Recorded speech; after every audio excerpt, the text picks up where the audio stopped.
What if just 4 hours could completely shift the way you see the world and yourself? What if, in that time, you could begin to think with more clarity, act with more purpose, and face life with steady confidence? It's not a fantasy. It's philosophy, practical, proven, and timeless. Welcome to 4 hours of Stoicism that will transform your thinking forever. For centuries, Stoicism has helped people rise above confusion, fear, and impulse, replacing chaos with calm and distraction with direction. This guide is more than information, it's transformation.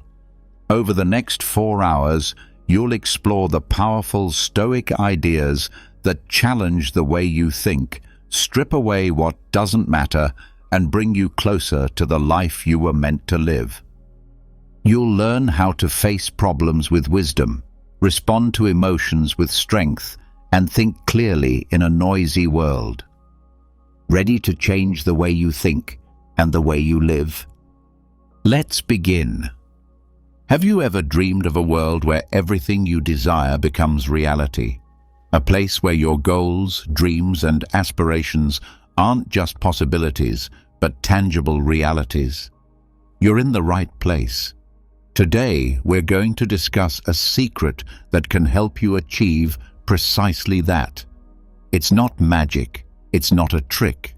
It's a life philosophy, Stoicism. Stoicism teaches us the importance of focusing on ourselves, our actions, our reactions, and our mindset. It shows us how, by doing so, we can transform our reality and make incredible things happen. In this comprehensive exploration, we'll delve into 15 Stoic principles that will help you do exactly that. Each principle will be explained in detail, accompanied by quotes from Stoic philosophers that illuminate their meaning. The ancient philosophy of Stoicism, founded in Athens around 300 BCE, has survived for over 2 millennia because of its practical wisdom and timeless relevance. Unlike many philosophical systems that remain abstract and theoretical, Stoicism provides concrete tools for navigating life's challenges while maintaining inner peace and personal growth. The Stoics understood that while we cannot control external events, we possess complete authority over our responses, thoughts, and actions. This understanding forms the foundation of Stoic practice and represents perhaps the most liberating realization a person can have.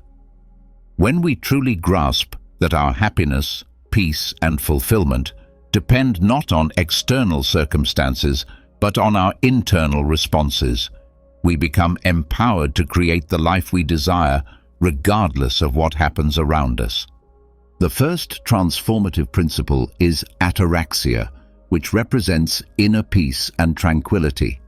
This Greek term translates to imperturbability or unshakable calm.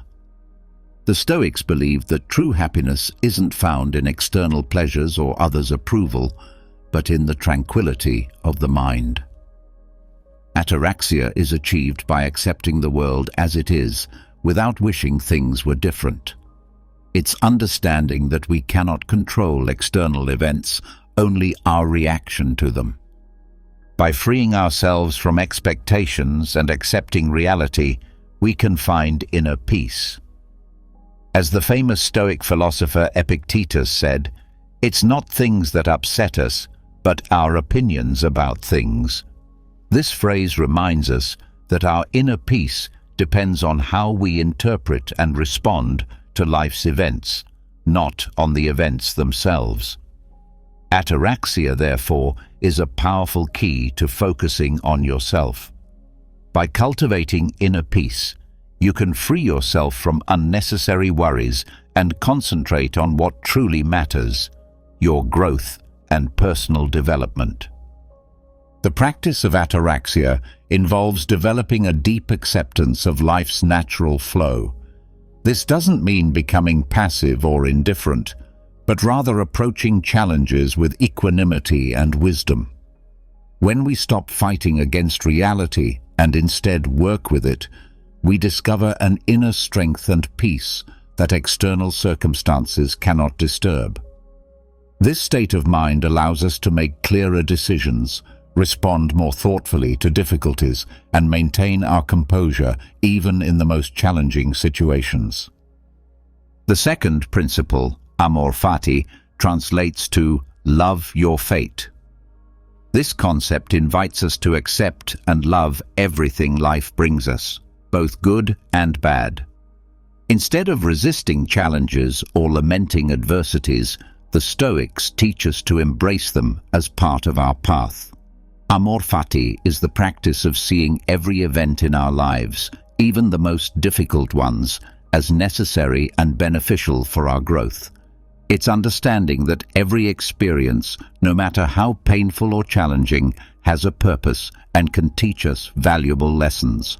The Roman emperor and Stoic philosopher Marcus Aurelius once said, "Accept what comes to you woven in the pattern of your destiny, for what could better fit your needs?" This quote reminds us that every event in our lives is exactly what we need in that moment to learn, grow, and evolve. By practicing amor fati, you can see every challenge as an opportunity for growth and every adversity as a valuable lesson.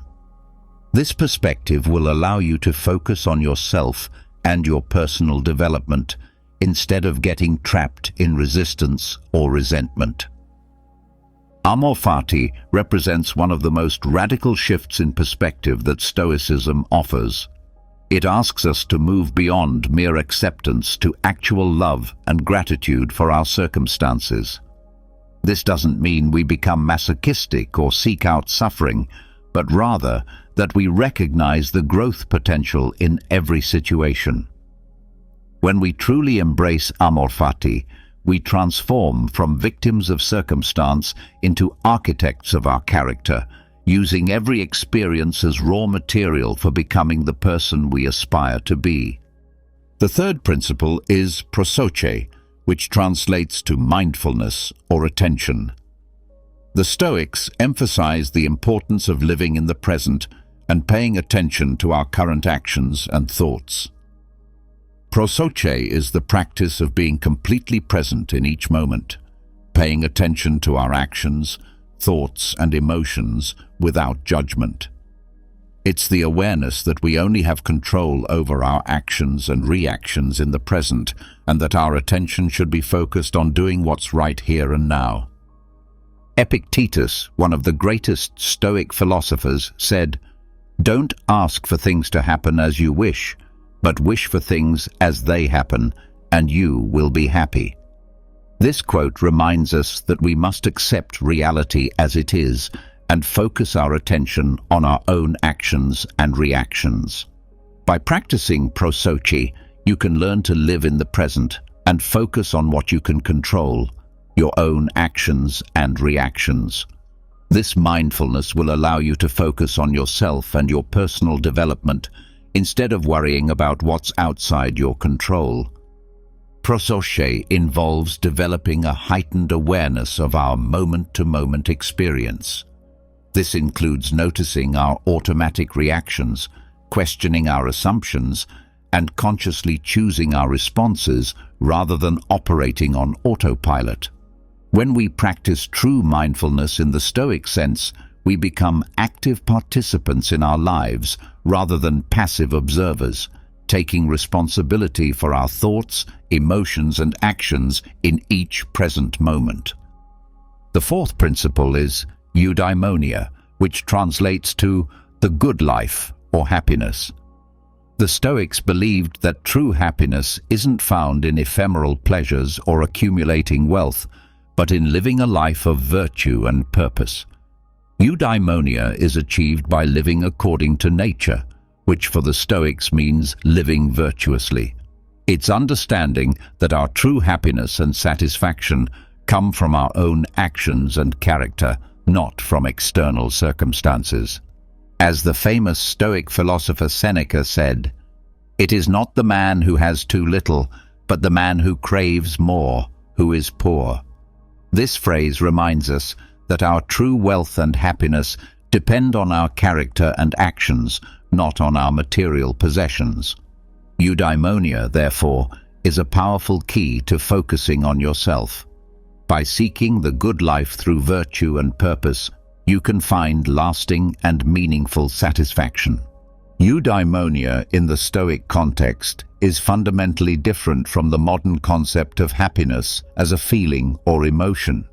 Instead, it represents a way of being, a life lived in accordance with wisdom, justice, courage, and temperance. This form of happiness is stable and enduring because it doesn't depend on external validation or circumstances. When we orient our lives around virtue rather than pleasure or success, we create a foundation for genuine fulfillment that cannot be shaken by external events. The fifth principle is memento mori, which translates to remember you will die. This concept reminds us of the inevitability of death and invites us to live each day as if it were our last. Memento mori is a practice of reflection on our mortality, not to provoke fear, but to inspire action.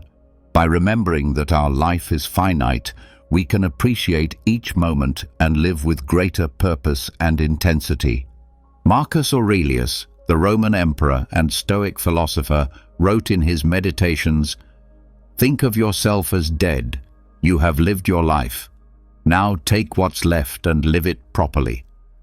This quote reminds us that each day is a gift and that we should live it in the best way possible. By practicing memento mori, you can learn to appreciate each moment and live each day with purpose and gratitude. This perspective will allow you to focus on yourself and your personal development instead of worrying about what you cannot control. The contemplation of mortality serves as a powerful motivator for authentic living. When we truly internalize the temporary nature of our existence, trivial concerns fade away, and we naturally prioritize what truly matters. This practice helps us distinguish between what is essential and what is merely urgent, leading to more intentional choices about how we spend our time and energy. The sixth principle is enkrateia, which translates to self-control. The Stoics understood that self-control is fundamental to living a virtuous and satisfying life. Enkrateia is the practice of exercising control over our actions, thoughts, and emotions.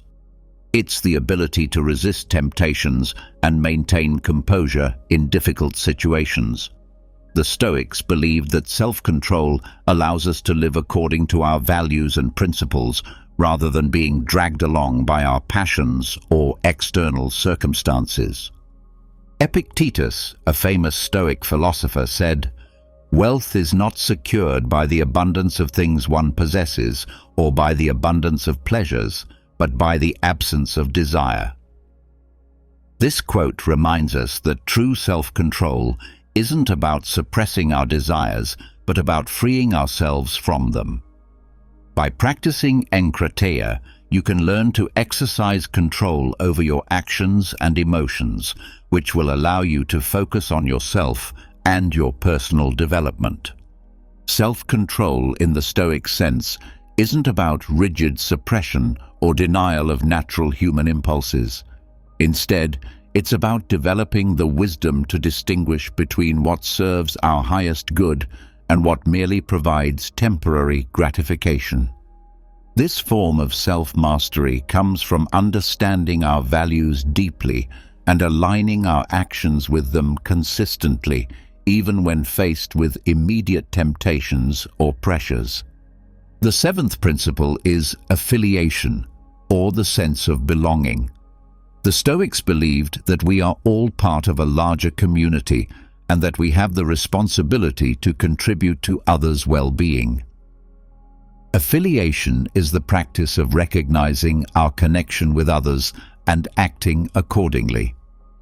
It's understanding that our actions have an impact on others and that we must consider this impact in our decisions. Heracles, a Stoic philosopher, proposed a model of concentric circles of affiliation in which oneself is at the center, followed by family, friends, community, humanity, and finally, the cosmos. This model reminds us that we are part of something greater and that our actions can have an impact beyond ourselves. By practicing affiliation, you can learn to consider the impact of your actions on others and contribute to your community's well-being. This perspective will allow you to focus on yourself and your personal development, while simultaneously contributing to others' well-being. The concept of affiliation reflects the Stoic understanding that individual flourishing and collective well-being are intimately connected. We cannot truly thrive in isolation, nor can we build a good life at others' expense. This principle encourages us to expand our circle of concern gradually, starting with ourselves and extending outward, recognizing that our ultimate well-being is tied to the well-being of all humanity. The eighth principle is love for humanity. The Stoics believed in the importance of kindness and generosity toward others. This is the practice of acting with kindness and generosity toward others without expecting anything in return. It's understanding that we are all part of the same human community and that we have the responsibility to care for and support others. Seneca, a famous Stoic philosopher, said, "Wherever there is a human being, there is an opportunity for kindness."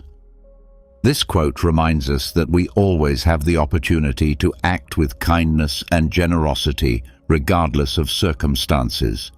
By practicing this, you can learn to act with kindness and generosity, which will allow you to focus on yourself and your personal development while simultaneously contributing to others' well-being. Love for humanity in the Stoic context goes beyond mere sentiment or abstract goodwill. It's an active commitment to the welfare of our fellow human beings, rooted in the recognition that we all share the same fundamental nature and face similar challenges in life. This principle transforms how we interact with others, moving us from judgment and criticism to compassion and understanding. The ninth principle is moderation. The Stoics believed in the importance of living a balanced life and avoiding excesses. Moderation is the practice of seeking balance in all areas of our lives. It's understanding that excesses, whether in pleasures or difficulties, can lead us to unhappiness and suffering. Epictetus, a famous Stoic philosopher, said, "Wealth consists not in having great possessions, but in having few needs." This quote reminds us that true wealth and happiness come from living a balanced and moderate life, not from accumulating possessions or pleasures. By practicing moderation, you can learn to seek balance in your life and avoid excesses. This perspective will allow you to focus on yourself and your personal development. Moderation doesn't mean living a life devoid of pleasure or beauty, but rather maintaining a healthy relationship with all aspects of experience. It's about finding the golden mean between extremes, neither indulging excessively nor depriving ourselves unnecessarily. This balanced approach to life creates stability and prevents the emotional volatility that comes from swinging between extremes. The 10th principle involves differentiating what we can control from what we cannot control. The Stoics believed that the key to living a tranquil and satisfying life is to concentrate on things that are under our control and accept things that are outside our control.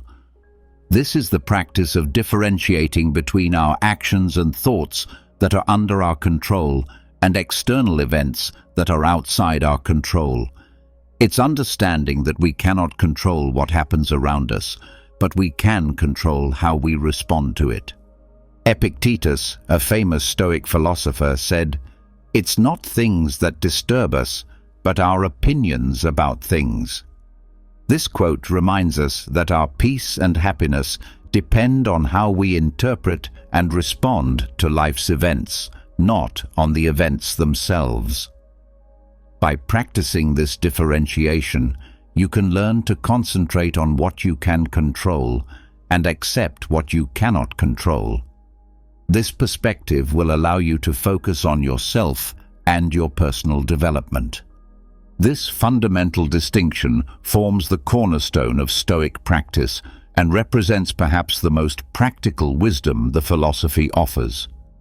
When we truly understand and internalize this principle, we stop wasting energy on things beyond our influence and instead channel all our effort into areas where we can make a genuine difference. This leads to both greater effectiveness and greater peace of mind. The 11th principle is the contemplation of future challenges or adversities. The Stoics regularly practice the exercise of visualizing possible challenges or difficulties they might face in the future. This is the practice of anticipating and mentally preparing for possible challenges or adversities. It's not about being pessimistic, but about being prepared and having an action plan in case things don't go as we expect. Seneca, a famous Stoic philosopher, said, "The wise man always considers that adversity is possible and therefore is prepared to face it." This quote reminds us that true wisdom isn't found in expecting the best, but in being prepared for the worst. By practicing this contemplation, you can learn to anticipate and prepare for challenges, which will allow you to maintain calm and composure even in the most difficult situations. This perspective will allow you to focus on yourself and your personal development. This practice, sometimes called negative visualization, isn't about cultivating pessimism or anxiety about the future. Instead, it's about building resilience and emotional strength by mentally rehearsing how we would handle various challenges.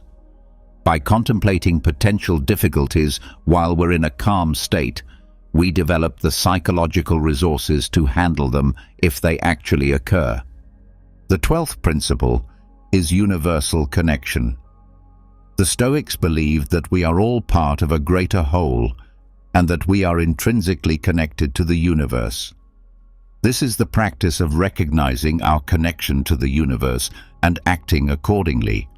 It's understanding that our actions have an impact on the universe and that we must consider this impact in our decisions. Marcus Aurelius, the Roman emperor and Stoic philosopher, wrote in his Meditations, "What is not good for the hive is not good for the bee." This quote reminds us that we are part of a greater whole and that our actions can have an impact beyond ourselves. By practicing universal connection, you can learn to consider the impact of your actions on the universe and contribute to the universal community's well-being. This perspective will allow you to focus on yourself and your personal development. The concept of universal connection reflects the Stoic understanding that we are not isolated individuals, but integral parts of a cosmic whole. This perspective encourages us to think beyond our immediate self-interest and consider how our choices align with the greater good. It's a recognition that our individual flourishing is connected to the flourishing of the entire universe. The 13th principle is arete, which translates to excellence of character. The Stoics believed that life's goal is to develop a virtuous character and live according to nature. Arete is the practice of cultivating virtues and living according to our values. It's understanding that our true happiness and satisfaction come from our own actions and character, not from external circumstances. Epictetus, a famous Stoic philosopher, said, "Don't seek to have events happen as you want them, but want events as they happen, and you will have a tranquil life." This quote reminds us that our peace and happiness depend on how we interpret and respond to life's events, not on the events themselves. By practicing arete, you can learn to cultivate a virtuous character and live according to your values. This perspective will allow you to focus on yourself and your personal development. Arete represents the culmination of Stoic practice, the development of wisdom, justice, courage, and temperance as integrated aspects of character. This isn't about moral perfection, but about the continuous effort to align our actions with our highest values. When we make virtue our primary goal, external achievements become secondary, and we find fulfillment in the process of becoming rather than in the outcomes we achieve. The 14th principle is duty. The Stoics believed that each of us has a duty or moral responsibility toward ourselves and others. This is the practice of fulfilling our duties and responsibilities, not out of obligation or fear of consequences, but because it's the right thing to do. It's understanding that our actions have an impact on ourselves and others, and that we must act according to our values and principles. Marcus Aurelius, the Roman emperor and Stoic philosopher, wrote in his Meditations, "Do what is in harmony with the nature of a good man." This quote reminds us that our duty is to act according to our nature and live a virtuous life. By practicing duty, you can learn to fulfill your duties and responsibilities in a way that's in harmony with your values and principles. This perspective will allow you to focus on yourself and your personal development. Duty in the Stoic sense isn't about external obligation imposed by others, but about internal commitment arising from our understanding of what it means to live well. It's about recognizing our roles and relationships and fulfilling them with integrity and care, not because we must, but because doing so aligns with our deepest values and contributes to the common good. The 15th and final principle is logos, which translates to universal reason. The Stoics believed that the universe is governed by an inherent reason or logic, and that we should strive to live in harmony with this reason. Logos is the practice of seeking truth and wisdom through reason and logic. It's understanding that our actions and decisions should be guided by reason, not by emotions or desires. Marcus Aurelius, the Roman emperor and Stoic philosopher, wrote in his Meditations, "Everything that happens, happens in the way that universal nature wants it to happen." This quote reminds us that we should strive to understand and live in harmony with universal reason. By practicing logos, you can learn to make rational decisions and live in harmony with universal reason. This perspective will allow you to focus on yourself and your personal development. Logos represents the Stoic understanding that there is an underlying rational order to the universe, and that by aligning ourselves with this order, we can live in harmony with nature and find our proper place in the cosmic scheme. This doesn't mean becoming coldly logical, but rather developing the wisdom to see things as they truly are and respond appropriately. We have reached the end of our journey through the 15 Stoic principles for focusing on yourself. Each of these principles offers us a unique perspective on how to live a full and meaningful life. From ataraxia to logos, these principles remind us that we have the power to control our actions and reactions, to live according to our values and principles, and to contribute to others' well-being. Remember, Stoicism isn't just an ancient philosophy, but a practical guide for daily life. By applying these principles in your life, you can find inner peace, live with purpose, and unleash your potential. The beauty of Stoic philosophy lies not in its theoretical complexity, but in its practical simplicity. These principles don't require special circumstances or perfect conditions to implement. They can be practiced anywhere, anytime, by anyone willing to take responsibility for their inner life. The transformation that comes from practicing these principles is gradual but profound. As you begin to focus more on what you can control and less on what you cannot, as you develop greater self-awareness and self-discipline, as you cultivate virtues and align your actions with your values, you'll discover that your life becomes more fulfilling and meaningful.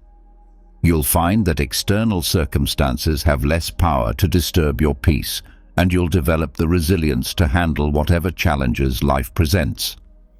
The Stoic path is not about becoming emotionless or indifferent to life's experiences. Rather, it's about developing the wisdom to respond to life's ups and downs with equanimity and grace. It's about finding joy in virtue, meaning in service to others, and peace in acceptance of what cannot be changed.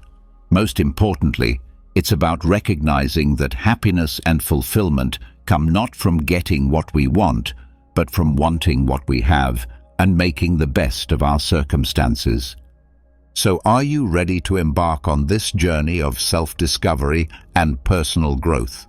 As the great Stoic Seneca said, "It is not because things are difficult that we do not dare. It is because we do not dare that they are difficult." The path of Stoicism requires courage. The courage to examine ourselves honestly, to take responsibility for our reactions, and to live according to our highest values, even when it's challenging. These 15 principles provide a comprehensive framework for personal transformation. But remember that knowledge without application is merely intellectual entertainment. The real value comes from putting these ideas into practice day by day, moment by moment, in the small decisions and reactions that make up our lives. Start where you are, with what you have, and take the first step toward the person you want to become. Thank you for joining us on this journey through Stoicism. We hope these principles inspire you to focus on yourself and live a full and meaningful life. Until next time, remember that the power to transform your life lies within you, waiting to be awakened through the timeless wisdom of Stoic philosophy. Have you ever felt like life was testing you, pushing you to the edge, making you question whether things will ever get better? What if I told you that the darkest moments in your life are actually the signs that something amazing is about to happen? That your struggles, your failures, and even your loneliness are not the end, but the beginning of something greater? Yes, there are signs, clear signals from the universe that good times are right around the corner. But most people miss them. They don't realize that the pain they're experiencing is actually paving the way for their breakthrough. The human experience is filled with cycles of expansion and contraction, periods of struggle followed by periods of growth. Yet in our modern world, we've somehow lost touch with this natural rhythm. We expect linear progress, constant upward momentum, and immediate gratification. When life doesn't unfold according to our expectations, we interpret setbacks as failures and challenges as evidence that we're on the wrong path. This misunderstanding causes us to miss the most important signals that transformation is imminent. Throughout history, great transformations have always been preceded by periods of apparent chaos. The caterpillar must dissolve completely before emerging as a butterfly. The seed must be buried in darkness before sprouting into light. The phoenix must burn before rising from its ashes. These are not merely poetic metaphors, they represent fundamental patterns of growth and renewal that govern all aspects of life, including your personal journey. Understanding these patterns and recognizing the signs of impending breakthrough can be the difference between giving up just before your moment of triumph and persevering through the final stretch of your transformation. The signs are there, waiting to be recognized by those who know what to look for. They appear in the midst of confusion, during periods of loss, through unexpected opportunities, and even in the depths of apparent failure. The first powerful indicator that your life is about to change dramatically involves the overwhelming sensation of feeling lost and confused. This isn't the casual uncertainty we might feel when making a small decision, but rather a profound disorientation that seems to touch every aspect of your existence. You find yourself questioning everything: your decisions, your relationships, your career path, and even your fundamental purpose in life. It's that overwhelming feeling of being stuck in the middle of nowhere, unsure of which direction to take, as if the ground beneath you is shifting and making you doubt whether you're even on the right path. But here's what most people don't realize. This isn't a sign of failure. It's a sign that transformation is on its way. Think about it carefully. When do people feel lost the most? It's not when they're stuck in a routine, living on autopilot, repeating the same patterns over and over. No, it happens when they're on the verge of something new, when their old life no longer fits, but the new one hasn't fully revealed itself yet. This confusion, this discomfort, is your cocoon breaking. Imagine a butterfly trapped inside its cocoon. It doesn't know what's happening. It's dark, it's tight, it feels suffocating, and then the struggle begins. It fights, pushing against the walls, desperately trying to break free. It doesn't realize that this battle is exactly what makes its wings strong enough to fly. Without this struggle, the butterfly would never leave the ground. The same is true for you right now. You might feel like nothing is making sense. You might feel like your life is falling apart. But what if it's not falling apart? What if it's falling into place? What if the confusion you're feeling is just the process of shedding your old self, making space for the person you're about to become? Every great transformation begins with a period of uncertainty. The people who never feel lost are usually the ones who never grow. But those who embrace the confusion, who sit with it instead of running from it, are the ones who come out on the other side stronger, wiser, and ready to step into the life they were truly meant to live. This disorientation serves a crucial purpose. It breaks down the rigid structures and limiting beliefs that have kept you confined to your current reality. When everything feels uncertain, you become open to possibilities that would have seemed impossible before. So if you're feeling lost right now, don't panic. Don't think of it as an ending. Think of it as the beginning of something greater than you can even imagine. This lost feeling is not a detour from your path. It is the path. It's the necessary dissolution that precedes reconstruction, the darkness that comes before dawn. The second significant sign involves the painful but necessary process of losing people who were once close to you. Have you ever noticed that as you start growing, evolving, and seeing life differently, certain people begin to drift away?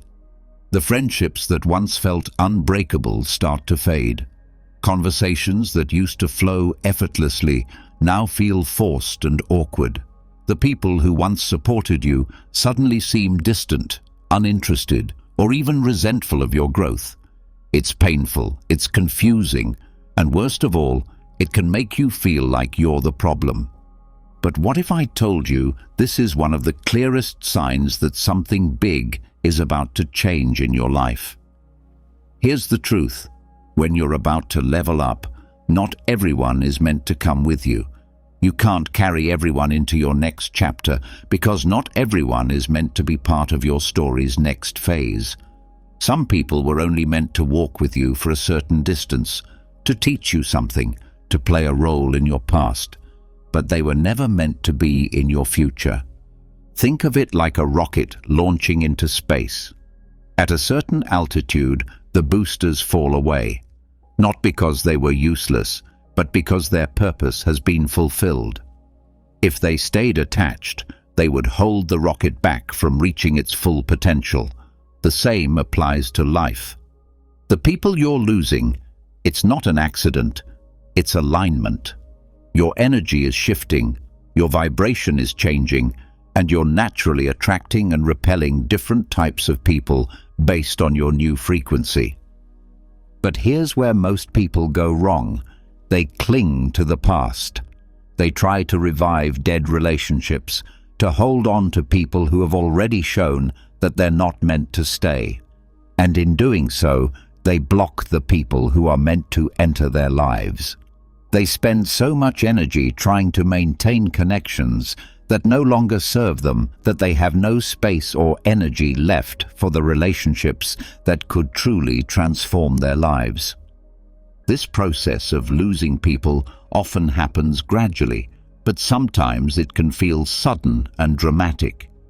You might find that old friends stop calling, family members become critical of your choices, or romantic relationships that once seemed solid begin to crumble. While this is happening, you might feel lonely, rejected, or misunderstood. You might question whether your growth is worth the cost of these relationships. But understand this: the universe is making room. When the right people enter your life, those who truly see you, support your growth, and align with your new direction, you'll look back and realize that losing those old connections was the best thing that ever happened to you. The loneliness you feel now is not permanent. It's temporary. It's the space between who you were and who you're becoming. And soon that space will be filled with people who match your new energy. The third powerful indicator manifests through unexpected opportunities beginning to appear in your life. Have you ever felt like you've been struggling for so long that you've almost given up hope? Maybe you've faced rejection after rejection, lost money, missed chances, or felt stuck in a cycle of setbacks. But then, out of nowhere, something shifts. Suddenly, small opportunities start appearing. Maybe it's a random job offer, an unexpected financial break, a new connection, or even just an idea that fills you with excitement. It might not seem like much at first, but this is no accident. This is a sign that your breakthrough is coming. The universe works in mysterious ways. It rarely hands you success on a silver platter. Instead, it drops hints, small stepping stones, tiny doors that most people overlook. The problem is that most people dismiss these opportunities because they seem too small or not what they were expecting. But here's the truth. Big changes often start with small openings. Think about it. How many success stories start with someone randomly stumbling upon an idea, a meeting, or a chance encounter that changed everything? Most people don't realize they're standing in front of a doorway because it doesn't look the way they imagined it. They expect the universe to send them a golden invitation when, in reality, it usually starts with something as simple as a conversation, an offer, or an unexpected twist of fate. These opportunities often come disguised. They might appear as extra work, a favor someone asks of you, an invitation to an event you're not sure about, or a suggestion to try something completely outside your comfort zone. The key is learning to recognize the potential in these seemingly small moments. Every major breakthrough in your life will likely trace back to one of these insignificant opportunities that you chose to pursue. But here's the crucial part. You must act on these opportunities. If you wait for the perfect moment, you'll miss the signs completely. Even the smallest opportunity can be the spark that ignites your biggest transformation. These openings require faith and courage because you often can't see where they'll lead. You have to trust that they're part of a larger pattern guiding you toward your destiny. If you notice unexpected chances coming your way, don't hesitate. Take them, explore them, and trust that they're leading you somewhere greater than you can see right now. Because when doors start opening, even just a crack, it's a sign that something much bigger is about to unfold in your life. The fourth sign emerges as an overwhelming feeling that you need to change something fundamental about your life. Have you ever woken up one day and felt like something in your life just isn't right anymore? Maybe your daily routine feels exhausting instead of fulfilling. The job you once loved now feels suffocating. The people around you no longer inspire you, and deep inside, there's this unshakable feeling that you're meant for something more. You can't explain it, but you just know you need a change. That feeling, that's not just restlessness. That's your intuition screaming at you. Most people ignore this urge. They convince themselves that it's just a phase, that they should be grateful for what they have, that taking a risk might be dangerous. But here's the truth. When your soul starts craving change, it's because you've outgrown your current reality. Think of it like wearing a pair of shoes that used to fit perfectly, but now every step feels tight and uncomfortable. You can try to force yourself to keep walking in them, but eventually the pain will become unbearable. This is what happens when you resist change. The more you ignore your intuition, the more uncomfortable life will become. The job that once made you happy will start draining your energy. The relationships that once felt secure will feel forced. Even your daily routine will start feeling like a prison. This happens because when your soul is ready to evolve, staying the same will start to hurt. Your higher self is calling you forward, and every day you resist that call, the tension between who you are and who you're meant to become grows stronger. This tension manifests as dissatisfaction, restlessness, anxiety, or a general sense that life is passing you by. But here's the most important part. This feeling is a sign that something better is waiting for you on the other side. That restless energy is not meant to frustrate you. It's meant to wake you up. It's the universe nudging you towards something greater, pushing you out of your comfort zone so you can step into the life you're truly meant to live.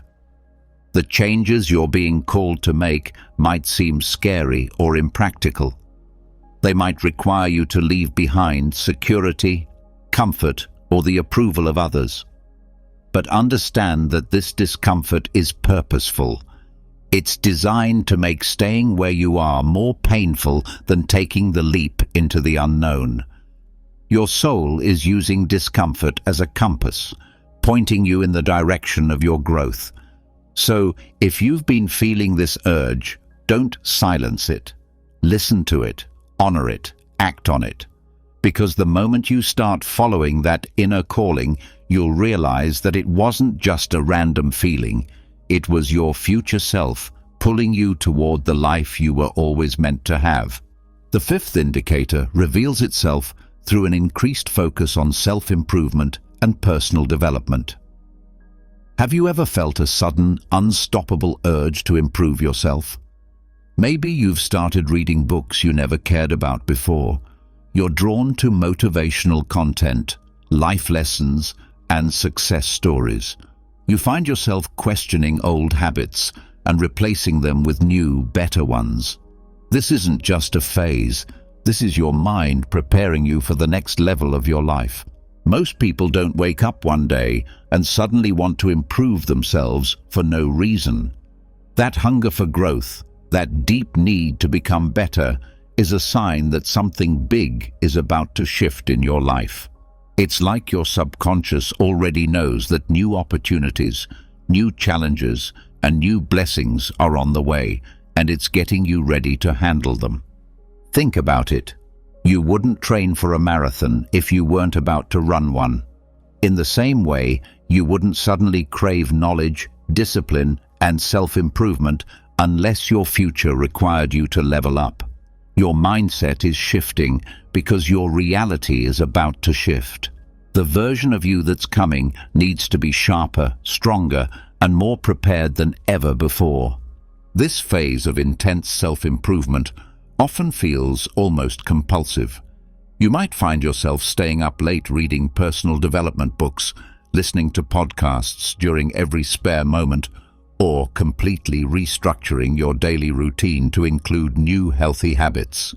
You might start exercising regularly for the first time in years, begin meditating, or decide to learn new skills that have nothing to do with your current job or circumstances.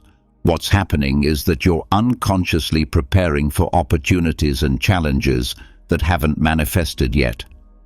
Your inner wisdom recognizes that transformation is coming and is ensuring you'll be ready when it arrives.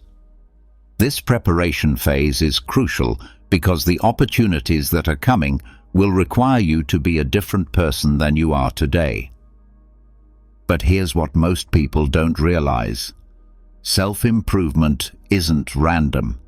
It's a sign that you're stepping into a new chapter, a sign that the struggles you've been through weren't for nothing, a sign that you're being positioned for something greater. Your soul is preparing you for elevation, and every book you read, every habit you change, every skill you develop is building the foundation for your new reality. So if you're suddenly obsessed with learning, if you're pushing yourself harder, if you feel this inner drive to be more than who you were yesterday, embrace it. This is your transformation phase. Your future is calling, and you are getting ready to answer. The sixth sign appears through what seems like an endless series of setbacks and challenges. Have you ever felt like life is hitting you from every direction? One problem after another, like an endless storm that refuses to pass. You try to move forward, but every step feels like a battle. You fix one issue and two more appear. It's frustrating, it's exhausting, and worst of all, it makes you question whether you're even on the right path. But what if I told you this isn't a sign of failure? It's a sign that something big is about to shift. It may sound crazy, but before every major breakthrough, life tests you. It pushes you, shakes you, and challenges you to your very core. Why? Because it wants to see if you're truly ready for the next level. Think about it. If success, happiness, and transformation were handed to you effortlessly, you wouldn't value them. You wouldn't be prepared to handle them. The struggle is not a punishment, it's preparation. Look at some of the most successful, powerful people in history. Almost all of them went through an intense period of struggle before their big break. Why? Because that struggle built their resilience. It forced them to grow into the person they needed to be in order to handle what was coming next. And right now, that's exactly what's happening to you. These setbacks aren't random, they're strategic. Each challenge is teaching you something, strengthening something, or removing something that would hold you back in your new reality. The universe is stress testing you, making sure you have the strength, wisdom, and character to handle the success that's coming. Imagine an archer pulling back a bowstring. The farther it's pulled back, the greater the force when it's finally released. Your setbacks are that bowstring.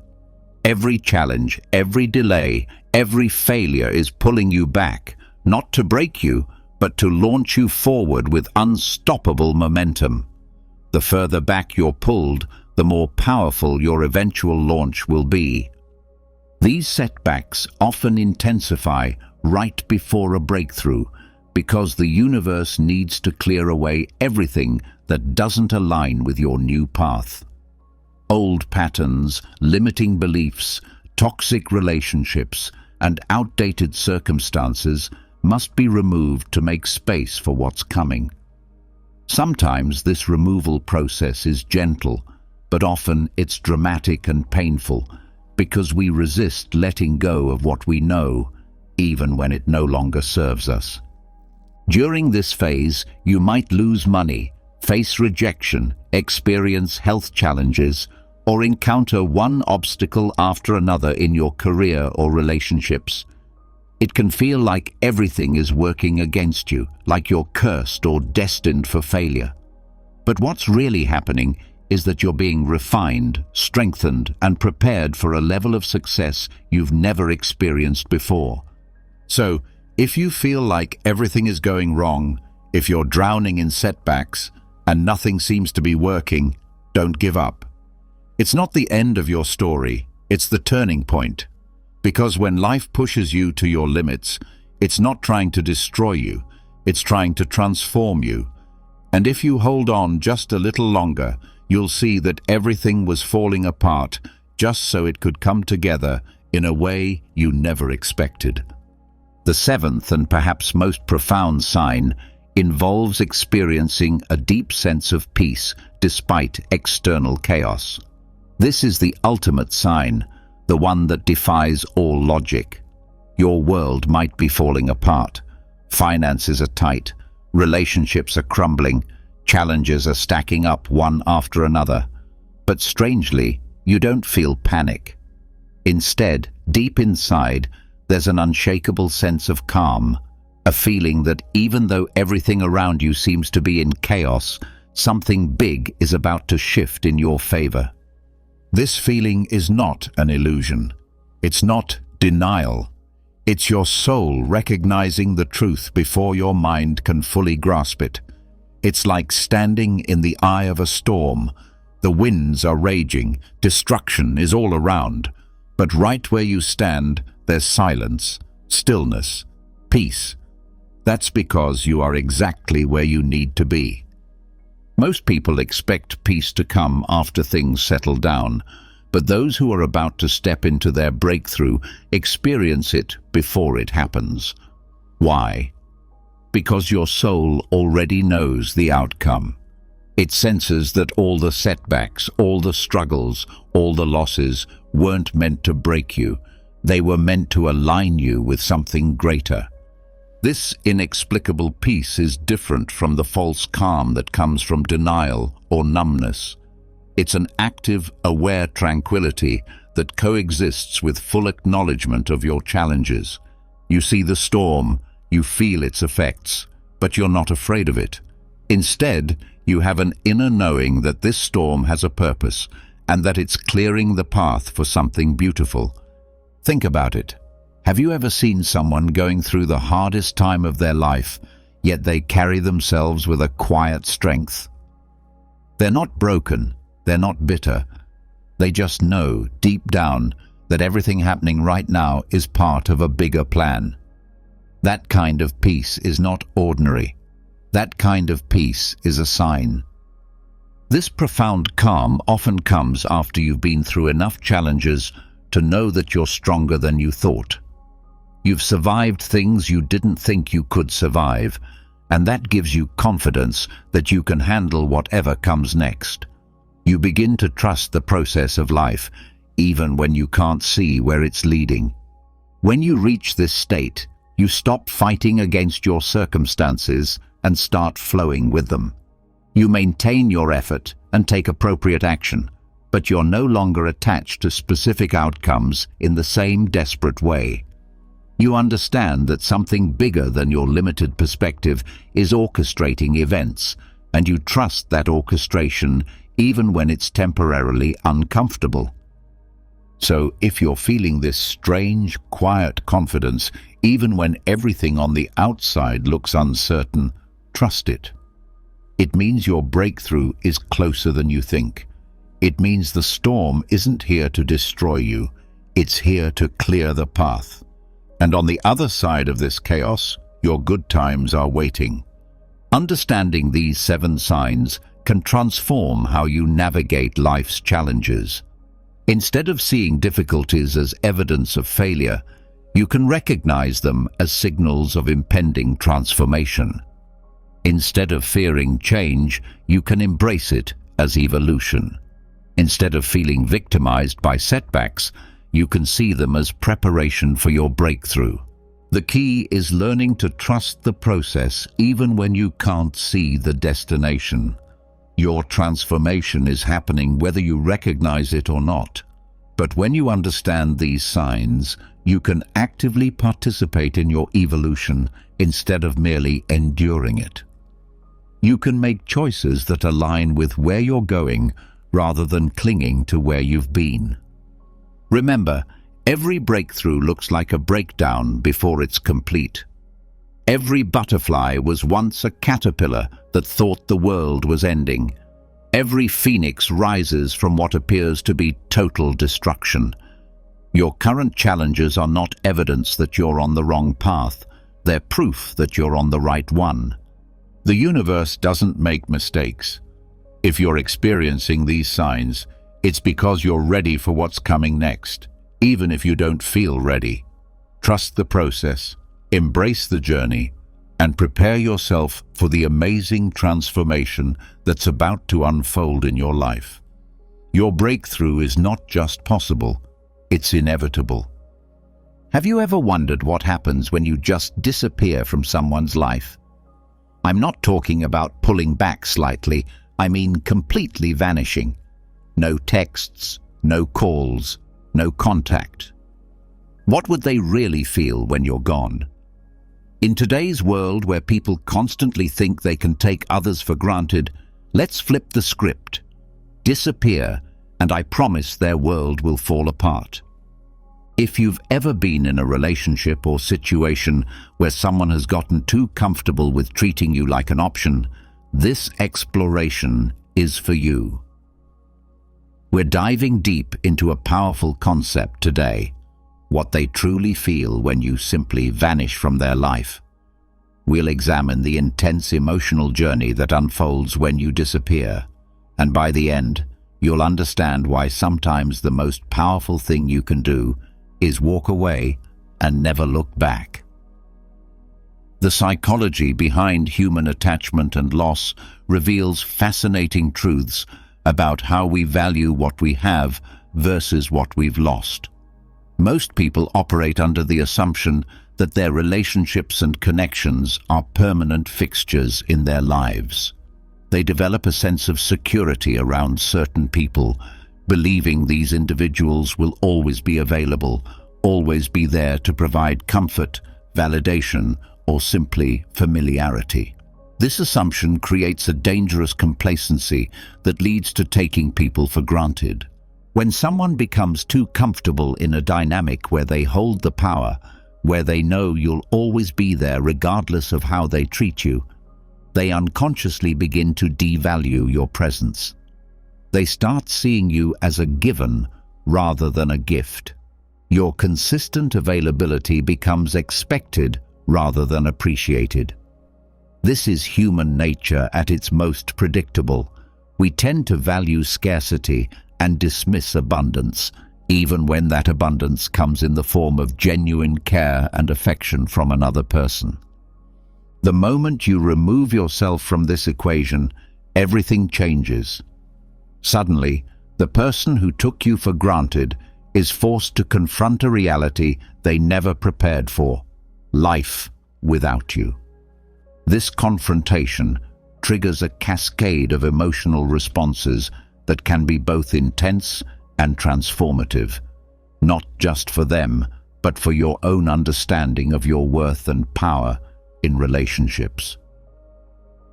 The first wave of emotion they experience is the sharp, unexpected sting of rejection.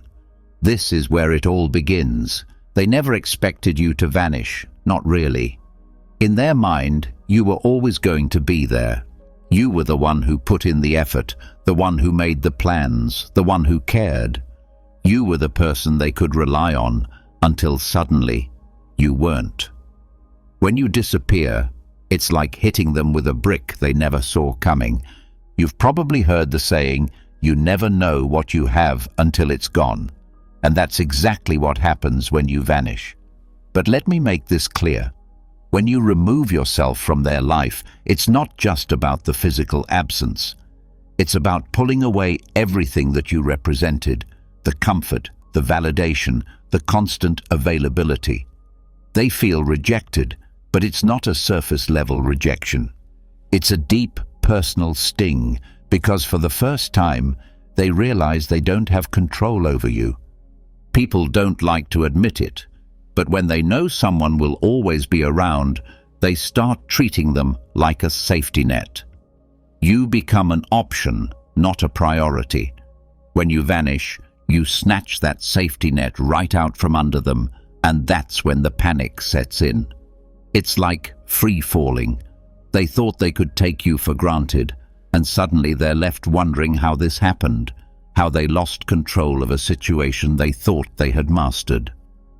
The sting of rejection hits especially hard when you've been emotionally available. They took your love and your presence as a given. They assumed you'd always be there no matter what they did. Maybe they even thought they were doing you a favor by keeping you around. That's the real irony. They think they're giving you crumbs, but in reality, you've been the one holding the relationship together. If you want to make them feel the genuine impact of rejection, you can't give them any warning. Don't tell them you're leaving, don't give them ultimatums, and definitely don't ask for their attention one more time. Just go. Ghost them completely. When you disappear without explanation, it hits harder because they never saw it coming. It forces them to reflect on their actions, but it also tells them loud and clear that you're done being disrespected. Following the initial shock comes something even more powerful, the void of missing you. After the sting of rejection settles in, they start feeling something else entirely. Emptiness. They didn't think they'd miss you, did they? In fact, they probably convinced themselves that they wouldn't care if you left. If they leave, I'll just move on, they thought. But what happens when you actually disappear? They start to feel the void, and it's not just any void, it's the kind of emptiness that gnaws at them.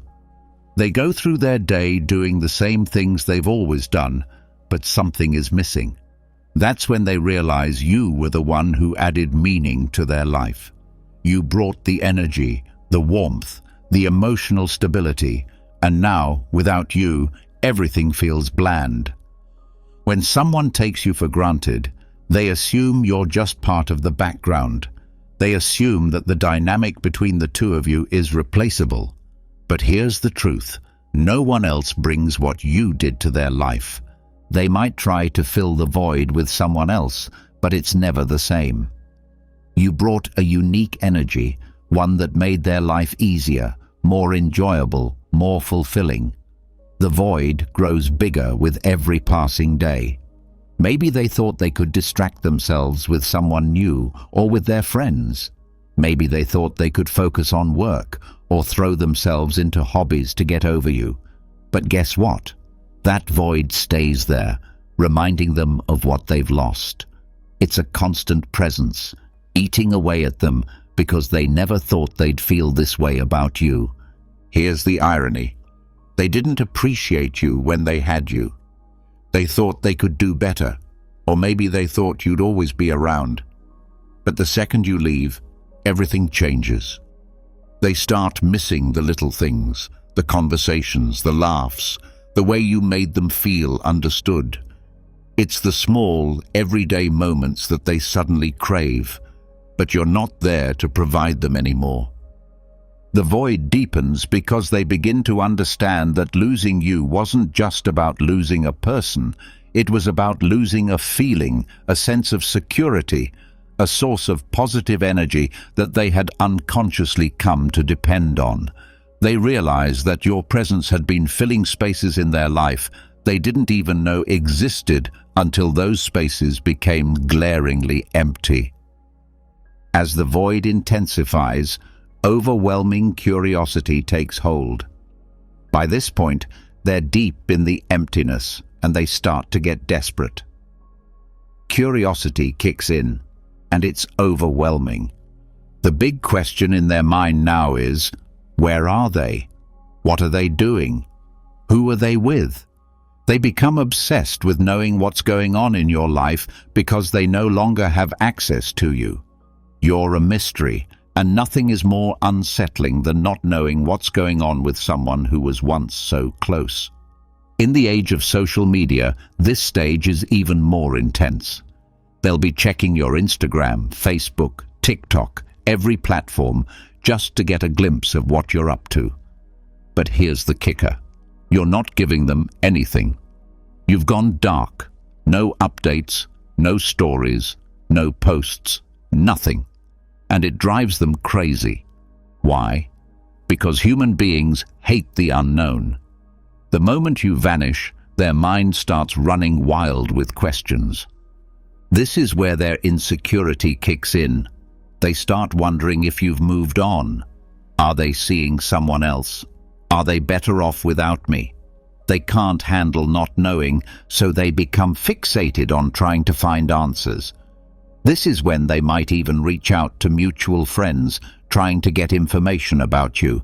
They'll ask questions, but they'll be too proud to admit they care. It's a sad sight, really. Someone who thought they didn't need you now, going out of their way to figure out what you're doing. The truth is, curiosity is a powerful emotion. When someone can't get the answers they want, their mind fills in the gaps. They'll start imagining you with someone else, imagining you happier, more fulfilled without them. And that thought eats away at them day by day. It turns from curiosity into an obsession. Here's the best part. The less they know, the more they want to know. You become the one thing they can't stop thinking about. To fuel their curiosity, you need to become a ghost. Go completely off the grid. Don't post anything that could give them clues about your life. Let them wonder. Let them stew in their own thoughts, trying to figure out what's happening with you. Every time they pick up their phone to check on you and find nothing, it'll drive them closer to the edge. You hold the power now, and their curiosity is your biggest asset. This curiosity phase gradually transitions into something more profound, deep self-reflection. Now we're entering dangerous territory for them. This is where the self-reflection kicks in, and it's not pretty. After days or even weeks of wondering where you are and what you're doing, they finally turn inward. They start asking themselves the hard questions. Was I too distant? Was I too cold? Did I push them away? Did I mess this up?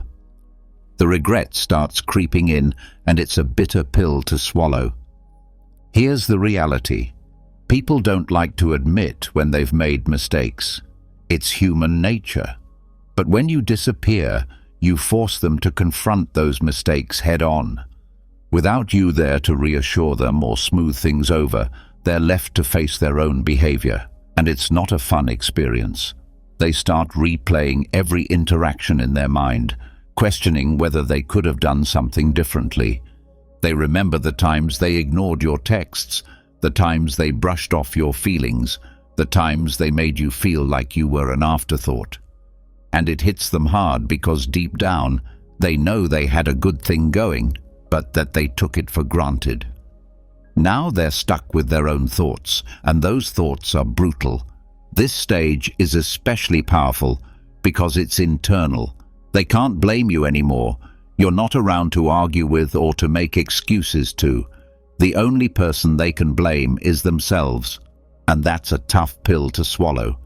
The self-reflection gets deeper as time goes on, and the more they reflect, the more they realize how much they messed up.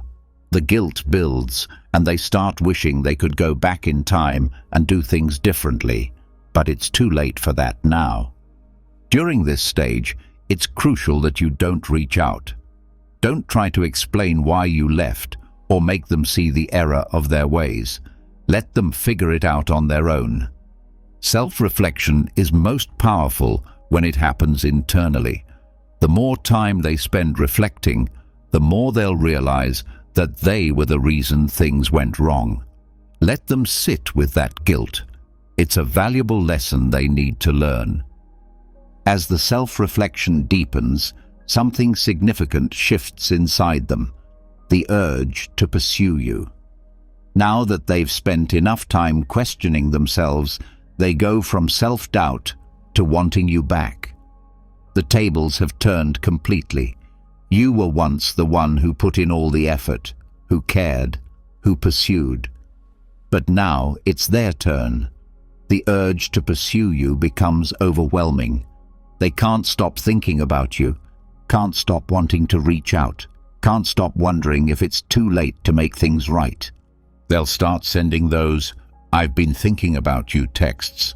They'll like your old Instagram posts, maybe even comment on something to see if you respond. They might send a late-night message after a few drinks, hoping to rekindle what was lost. Here's the thing, they're chasing you now. They've gone from taking you for granted to desperately wanting you back. And this is where you hold all the power. The urge to pursue you is strong, but you don't need to respond. In fact, you shouldn't. Let them feel the desperation. Let them wonder if you've moved on. The more they pursue, the more they'll realize that they've lost control of the situation. They no longer hold the upper hand, and that drives them crazy. When they start chasing, don't give in. The moment you respond, the power shifts back to them. You've worked too hard to reclaim your worth, and now is not the time to give that away. Let them pursue you, but don't reward their efforts. Silence is your strongest tool here. Let them feel the frustration of wanting something they can no longer have. During this pursuit phase, they often experience an internal battle between relief and regret. When you first disappear, they might feel a brief sense of relief. It's that initial feeling of freedom. They tell themselves, "Finally, I don't have to deal with them anymore." And maybe they even feel good about it. But here's the thing about that so-called freedom. It's an illusion. It feels exciting at first, but it's superficial and temporary. They go out, hang with their friends, swipe right a few times, and for a moment they think everything's going to be okay. But as soon as they're alone, sitting in their quiet apartment or scrolling through their phone, that's when the regret starts creeping in. They begin to realize that freedom without you is actually emptiness, that the people they thought could replace you are just surface-level distractions. It's like drinking salt water when you're thirsty. It feels like a solution, but it just leaves them more dehydrated, more desperate, more regretful. What's more, in today's world of casual dating and hookups, people often think that moving on will be as easy as finding someone new. But it's not. They quickly learn that you can't replace someone who gave you emotional stability and a real connection with some quick fix or a meaningless fling. And that's the realization that knocks them flat on their back. Let them experience this freedom. Don't rush back in when they start feeling regret. Let them sit in that empty space they thought would feel so good. Remember, the relief they initially feel is temporary, but your absence will haunt them in ways they never expected. As regret settles in, they often panic and resort to playing games. Now they want to control the situation, but they don't know how. So what do? They try to play games. They start acting distant on purpose, trying to make you jealous. They post photos with other people, making it look like they're happy without you. Maybe they post a cryptic status about moving on or a selfie that's trying a little too hard. It's all just one big attempt to reel you back in, to make you wonder what they're up to. But here's the thing. You're not playing anymore. You've outgrown the games. You've moved beyond that childish behavior, and you don't even notice their petty attempts to provoke a reaction. People think that manipulation through jealousy or playing hard to get will make you chase after them. But what happens when you've stopped chasing? When you've grown tired of the game? They'll throw everything at you. Subtle digs, passive-aggressive comments, exaggerated posts on social media. But none of it works, because you're not giving them the attention they crave. You're not engaging in their childish tactics, and that drives them absolutely mad. When they can no longer get a reaction out of you, they lose control completely. They're left flailing, grasping for something they can no longer manipulate. Don't engage. Ignore the cryptic posts. Don't react to the photos with other people. Their game only works if you play. The moment you stop responding is the moment they realize they've lost their power over you. Perhaps the most powerful tool in this entire process is the crushing weight of silence. Silence is one of the most powerful tools you can use when you vanish. The absence of your words, your texts, and your presence speaks louder than anything you could say. It leaves them with nothing but their own thoughts. And here's where it gets tough for them. The silence is so heavy, so unbearable, they start to question everything. They start thinking back to all the times they ignored your calls, all the times they were too busy to reply to your texts, and now they would do anything to hear from you. Silence is torturous for someone who's used to having control. They expect you to reach out. They expect you to ask what's wrong, to beg for an explanation. But what happens when you don't? What happens when you disappear and they have to sit there in the quiet, wondering if they've lost you for good? They can't understand it.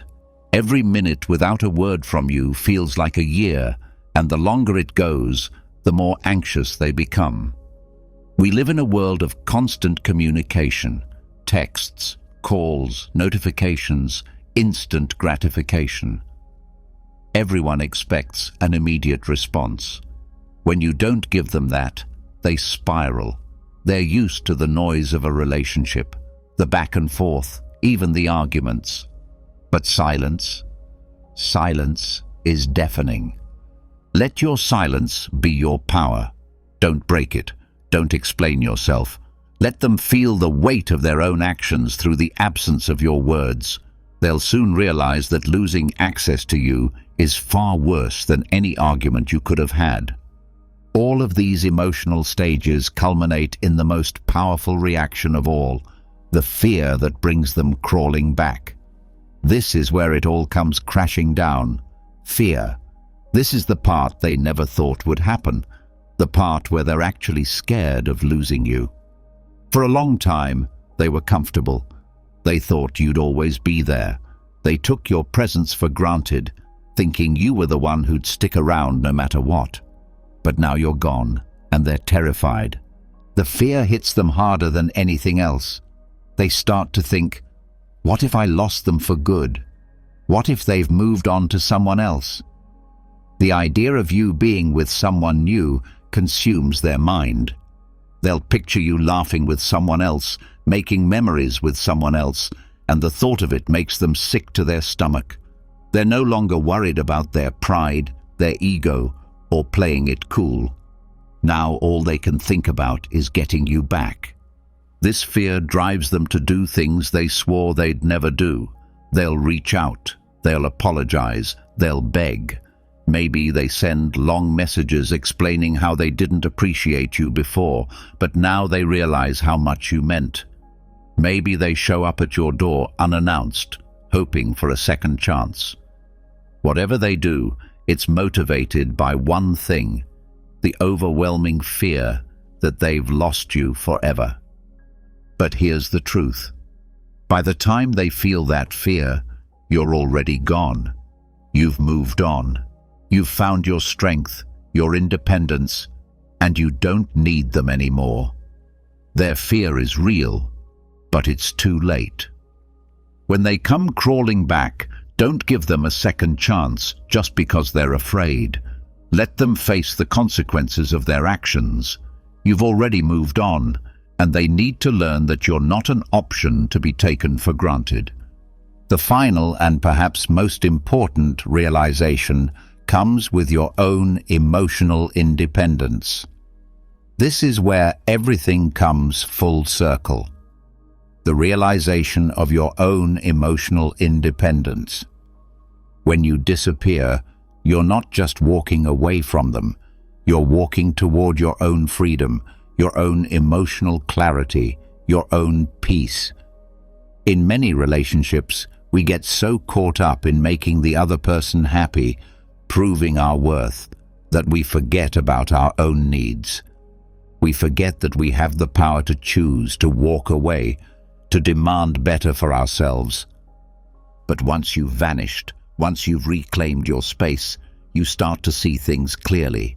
You no longer need their validation. You no longer care what they think, how they feel, or what they want. You've realized that your happiness isn't tied to them, and that's the most powerful thing you can experience. This is your emotional independence. Here's the best part. They feel it too. They realize that you're not the same person they once knew. You're stronger now, wiser, more confident. They can sense that you've outgrown them, that you no longer need them to feel complete. This is where the tables have turned for good. They're stuck in the same old patterns, but you've evolved. You've broken free from the cycle of validation, and now their opinion means nothing. Own your emotional independence. Don't go back to the old ways. Don't give them the satisfaction of thinking they still have control over your happiness. You've moved beyond that, and that's your biggest win. The lesson here is profound. Stop giving people the chance to take you for granted. Stop being the person who's always there, no matter how badly they treat you. The moment you walk away, the moment you vanish, everything changes. You hold the power now. They'll feel it, they'll regret it, and they'll realize they've lost something irreplaceable. This process isn't just about making someone else realize your worth. It's about you realizing your own worth. It's about understanding that you deserve better than being treated as an option. It's about reclaiming your power and refusing to accept less than you deserve. When you disappear from someone's life who has taken you for granted, you're not just teaching them a lesson, you're teaching yourself one too. You're learning that you have the strength to walk away from situations that don't serve you. You're discovering that your happiness doesn't depend on someone else's recognition or appreciation. You're realizing that sometimes the most loving thing you can do for yourself is to remove yourself from people who don't value what you bring to their lives. The power of disappearing lies not in the impact it has on them, but in the transformation it creates within you. It's about stepping into the most powerful version of yourself, the version that knows their worth, sets boundaries, and refuses to settle for less than they deserve. When you master this art, you don't just change how others see you, you change how you see yourself. And that transformation is worth more than any relationship that required you to diminish yourself to maintain it. Believing in yourself is more than just a feeling. It's a special skill, a profound way of thinking about life, a clear fact. When learning about yourself, this becomes evident. How much you achieve depends greatly on how much confidence you have in yourself. Not believing in yourself can silently ruin your hopes and dreams. Think about how often natural ability, ready to do amazing things, is held back by fear and doubt. In today's challenge, we're searching for ways to become the best versions of ourselves. Self-confidence doesn't appear suddenly. It comes from knowing and accepting who you are. Stoic philosophy tells us that self-confidence comes from knowing and accepting our good and bad points and using them to our advantage. This ancient wisdom tells us that true confidence is something we find within ourselves, not something that depends on others liking us or praising us. Epictetus, a famous Stoic philosopher, said that we shouldn't stress about things we can't control. Instead, we should work on what we can change, our attitudes, thoughts, and what we do. This way of thinking helps us deal better with life's difficult times and makes us stronger. Another important part of authentic confidence is being real. It's important to be honest about who you are, what you believe, and what you really want. When you live according to your own rules, not what others expect of you, you create a strong sense of inner peace and stability that is key to true confidence. Thinking about and judging ourselves is also important for being more confident. By looking inward, we can see what we need to work on and be proud of what we've done well. This continuous process of learning and growth helps us know what we can do and overcome our doubts. Being strong when we fail or face problems is also a key part of self-confidence. Stoicism tells us to see problems as opportunities to learn and improve. Accepting and learning from our failures instead of fearing them makes us stronger and more prepared for what comes next. Finally, self-confidence grows by doing things. The Stoics said that just thinking about ideas isn't enough. You need to really use them. So try to use these ideas every day, facing what scares you, making brave decisions, and living according to your beliefs will develop real and lasting confidence. Understanding yourself deeply is the foundation of genuine self-confidence. Explore what it really means to be aware of yourself while building self-confidence. Stoic self-examination isn't just analyzing yourself, it's discovering who you really are in your essence. The main thing isn't what you can do, but who you really are. Epictetus, a famous Stoic thinker, tells us to look closely and discover our true reasons and fears. True self-confidence comes from this honest and deep understanding of oneself. Let's think about how important it is to know yourself well. It's more than just knowing your strengths and weaknesses. You need to see how these connect with what you believe. The key Stoic idea is this: true self-knowledge means aligning your actions with your authentic nature. This alignment is what makes your confidence really strong. How can we use this in our daily life? Start by thinking about your first reactions when things get difficult.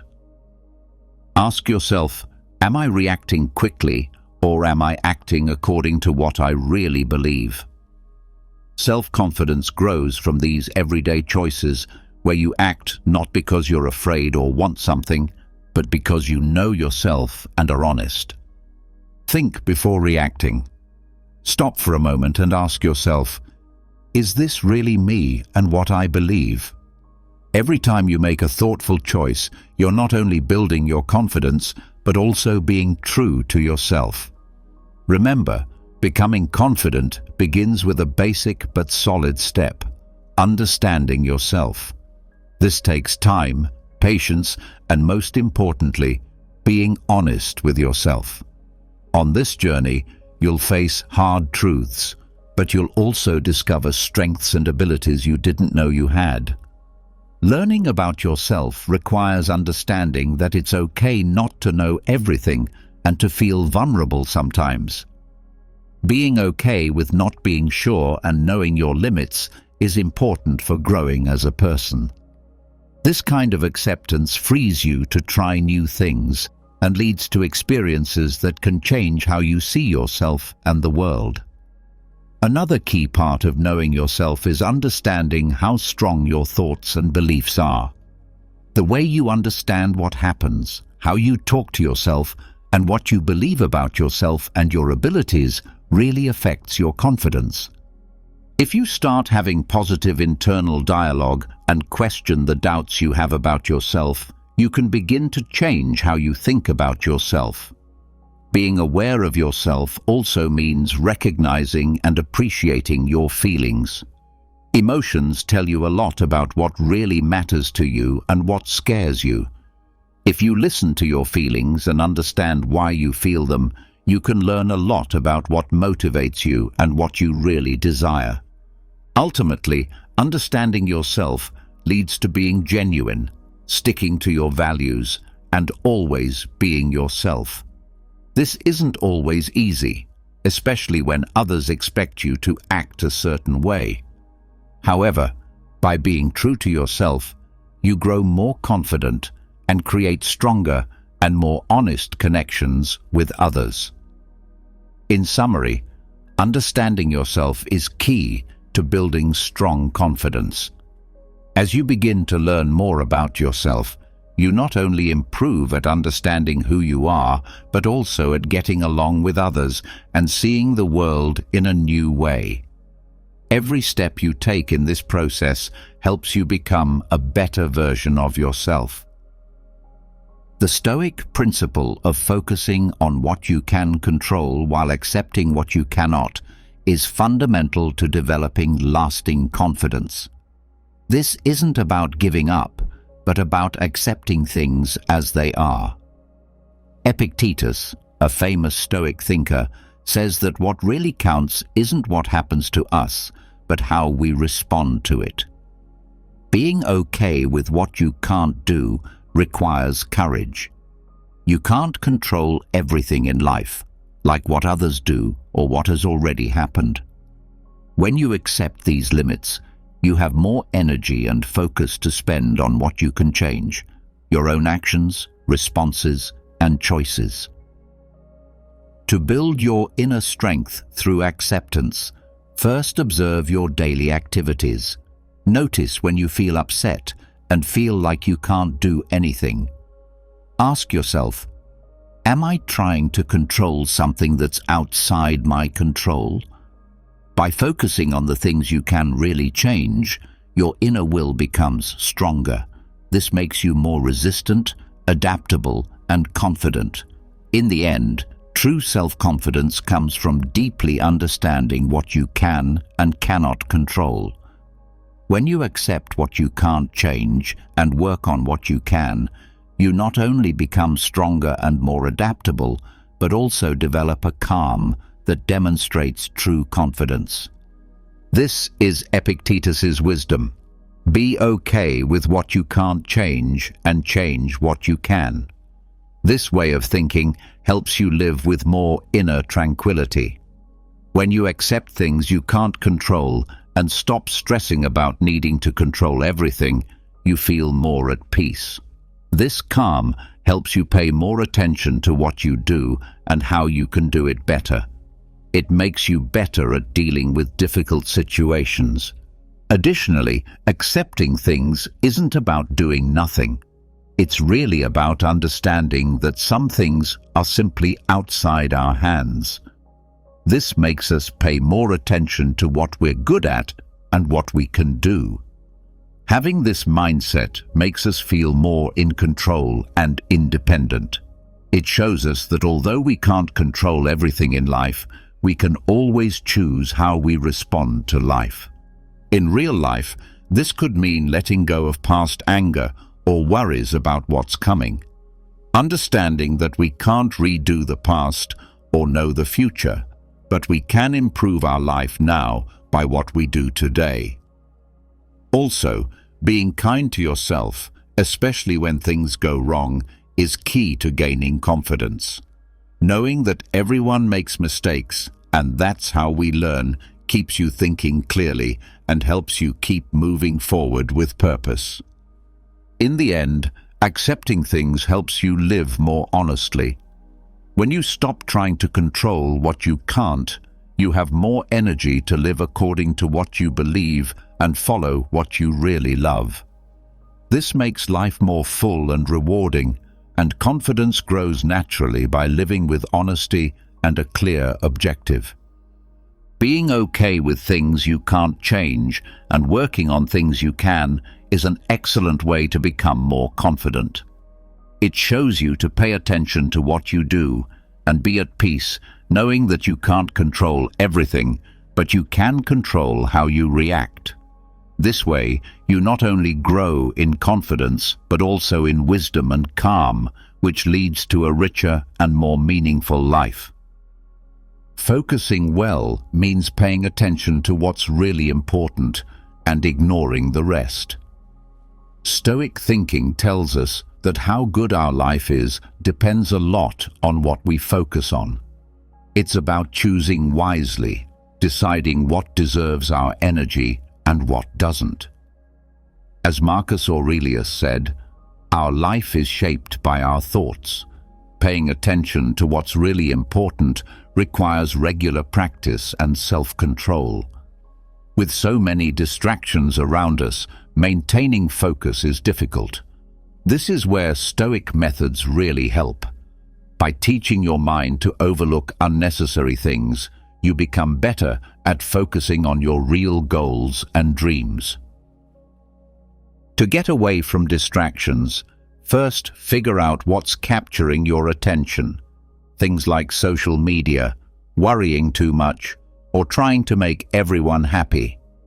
After knowing what these are, take real steps to reduce their effect. This could include having times when you don't use technology or learning to say no to things that don't match what you believe. You can also improve your focus by doing certain exercises. Meditation is a good way to teach your mind to concentrate on the now. Another useful thing is deciding what you really need to do each day by asking yourself, what's the main thing I need to finish today? Maintaining this focus makes everything you do more intentional and helps build your confidence while living life your way. Keep in mind that focusing isn't just a skill, it's a way of life. By paying attention to what's really important and ignoring other things, you not only achieve more, but also find inner calm, which is really important for feeling confident. This is how Stoics see the importance of focus. Building resilience is perhaps one of the most crucial aspects of developing unshakable confidence. Stoicism teaches us a great lesson. Strength isn't something you're born with, you develop it. Stoic strength is more than just surviving difficult times. It's about turning problems into opportunities to improve. As Seneca said, it's not what happens to you, but how you handle it that really shows who you are. In Stoicism, it's really important to learn from mistakes. Every problem or difficult situation is actually a hidden lesson. When you face difficult times, instead of getting discouraged, think, what can this teach me?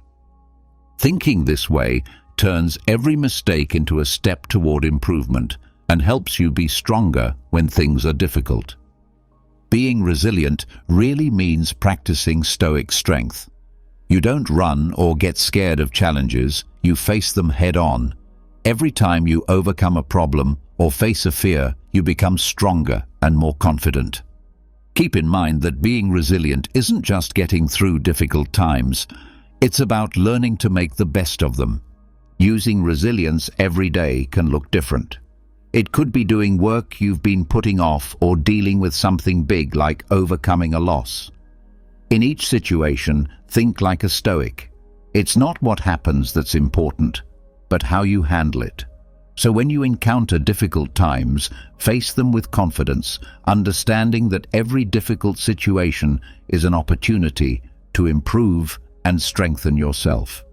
This is what Stoic strength is about, turning difficult times into strength and problems into paths forward. Stay strong, and you'll notice that your confidence grows more than ever. Being resilient also means accepting things, knowing that life won't always be simple or fair, but understanding that we can get through difficult times. This acceptance isn't about giving up, but about realizing that difficult times are part of life and that we're strong enough to handle them. Additionally, being strong like a Stoic means thinking long-term. Instead of just focusing on today's problems are an opportunity to look ahead and understand how these difficult moments can help you grow and improve later. Being grateful is another excellent way to become more resilient.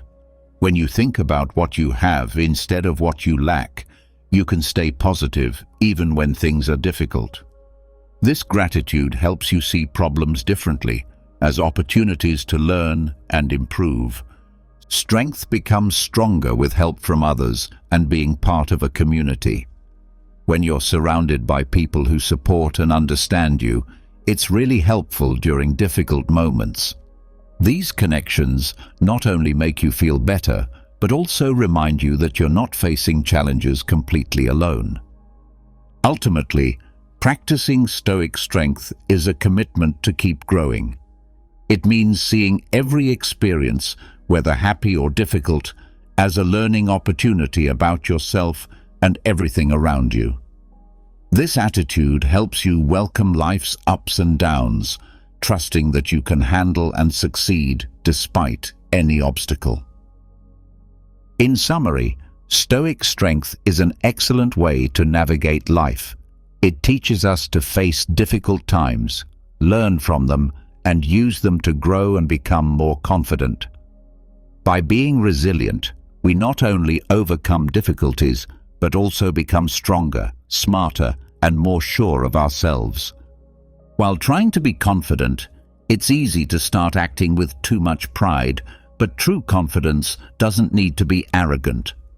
Being humble, which is really important in Stoic philosophy, is one of the best qualities a person can have. As Epictetus mentioned, if you think you know everything, you can't learn anything new. Humility allows you to learn, improve, and truly connect with others. The choice between humility and arrogance isn't choosing between weakness and strength. It's about realizing your own limits and appreciating others' knowledge and value. A humble person knows that no matter how much they know or how skilled they are, there's always something more to learn, always a way to improve. Epictetus tells us that being humble isn't about putting yourself down, but about seeing yourself clearly, understanding both your value and that you're not the most important person in the world. Cultivating humility day by day can be difficult, especially when people care more about how things look than what they really are. Try to listen more and talk less. Respect what others think and accept that you don't always need to be right. When you do something well, give credit to others too. Remember that every person you meet knows things and has experiences that you don't have. When you cultivate your humility, you build your confidence in a stable and lasting way. You become more open, flexible, and curiously, people respect and admire you more. Being truly humble not only makes you a better person, but also improves how you connect with others. So work on being humble. It's the Stoic way toward real and deep confidence. Being humble also means seeing and praising other people's achievements and good points. By doing this, we not only show that we respect them, but also learn to see how each person contributes something different and valuable. This helps us understand the value of how different each person is, and that one person's success doesn't mean less for another. Being humble means admitting that we don't know everything, and that sometimes we need help from others with more experience or knowledge. It's a sign of strength, not weakness. Being open to learning from others and working together makes our relationships and our own growth stronger. Being humble also involves reflecting on our own actions, recognizing when we're wrong, and working to correct things. This is really important for self-improvement. This kind of honest self-evaluation helps build true confidence that comes from understanding our strengths and weaknesses. This includes being grateful for what we have, for our friends and family, and for the opportunities that come our way. It helps us focus on what's really important. This gratitude keeps us connected with other people and with the world, helping us feel like we're part of a bigger group. In summary, being humble is a really important Stoic quality for developing good and lasting confidence. It helps us appreciate ourselves without thinking too much about ourselves, to always learn from others and our environment, and to treat people with respect and honesty. Cultivating humility makes us better people and helps make the world a more supportive, respectful, and connected place. Knowing and living according to your personal beliefs is fundamental for developing authentic confidence. Real and lasting confidence comes from living in a way that matches your most important beliefs. It's not enough to know what you believe, you need to act according to it daily. This means being honest and true to yourself, something Stoics consider very important. Epictetus once said that talking about doing the right thing isn't enough, you have to really do it. Personal values are super important. They're like a compass that helps you choose, act, and shape your life. Think about what values are most important to you, like being honest, loyal, brave, or kind. Identify your main values and commit to living according to them. Living with integrity means that you do and say things that match your beliefs and values. It's difficult to do this, especially when others push you to go against what you believe, but every time you choose to be true to yourself instead of taking the easy path, you feel better about yourself. You prove to yourself that your beliefs are real and important in your life. For your actions to match what you think is right, start with small steps in your daily life. If being honest is important to you, always tell the truth, even when it's difficult. If you care about being kind, try to help others and be kind, even if no one sees it. Doing these small good things regularly helps you become the person you want to be. Don't forget that following your values is a continuous process, not a final goal. You might make mistakes along the way, but what's important is realizing these mistakes and growing from them. When you establish and stick to your own values, you not only become more sure of yourself as you really are, but you also become a role model for others. Staying true to your values is the key to a happy life with purpose and confidence. Living according to your values means being truthful when you talk with people, keeping your promises, and behaving in a way that shows what matters to you.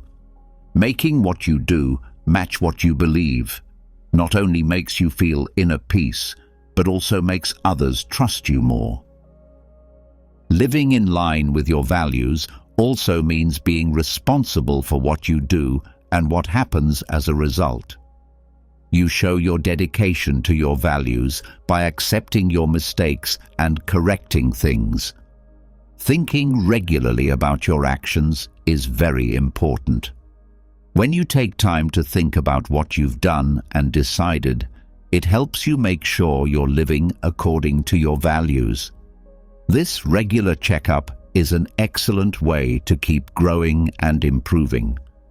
The practice of gratitude stands as a cornerstone of Stoic philosophy and serves as a powerful tool for building self-confidence. Daily gratitude practice isn't just about being thankful for the big things in life, but also about appreciating the small moments and blessings. Marcus Aurelius once said, "When you get up in the morning, think about what a precious privilege it is to be alive, to breathe, think, enjoy, and love." Start each day by listing 3 things you're grateful for. It could be something as simple as a sunny day, a good cup of coffee, or a loved one's smile. This practice shifts your focus from what you lack to what you have, fostering a positive mindset. Gratitude also involves recognizing others' efforts. Acknowledge the support and kindness you receive, whether from friends, family, or even strangers. Expressing your gratitude toward them strengthens relationships and builds a supportive community around you. Another aspect of gratitude is appreciating the challenges you face. Instead of seeing them as obstacles, see them as opportunities to learn and grow. This perspective not only builds resilience, but also deepens your understanding and appreciation for life's complexities. Learning to see difficulties as gifts rather than burdens transforms your entire relationship with adversity.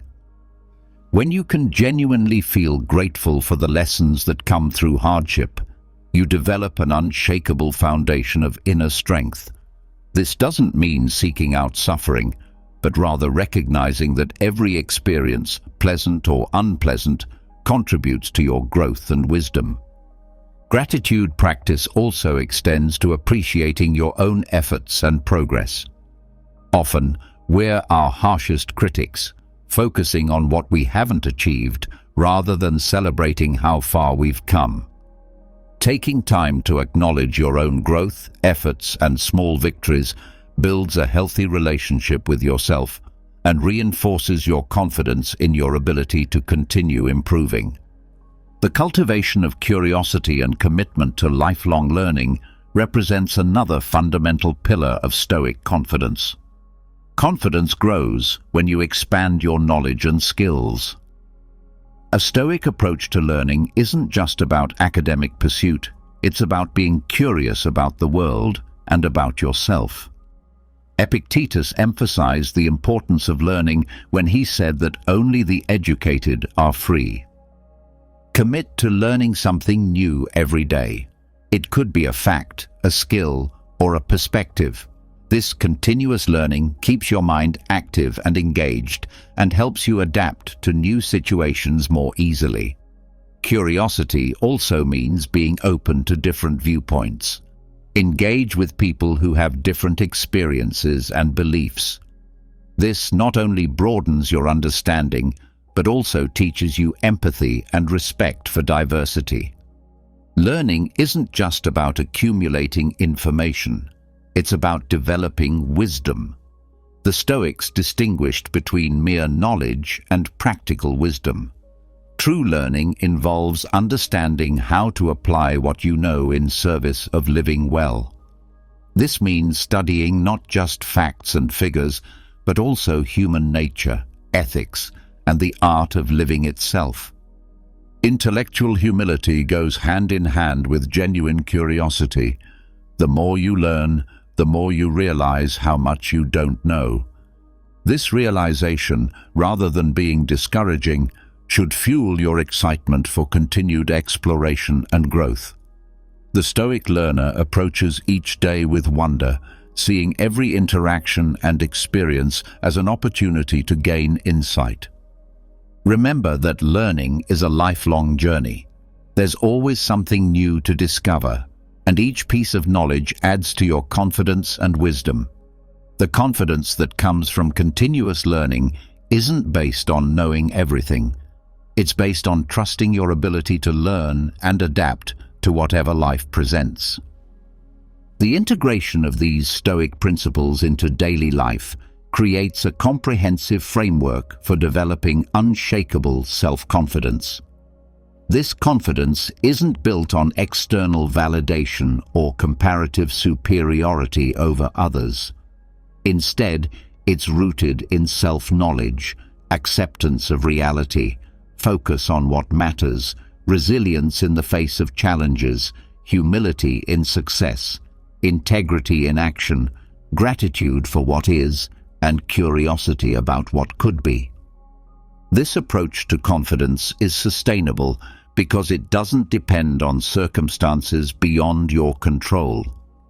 Whether you're facing success or failure, praise or criticism, abundance or scarcity, your confidence remains steady because it's anchored in your own character and values rather than external conditions.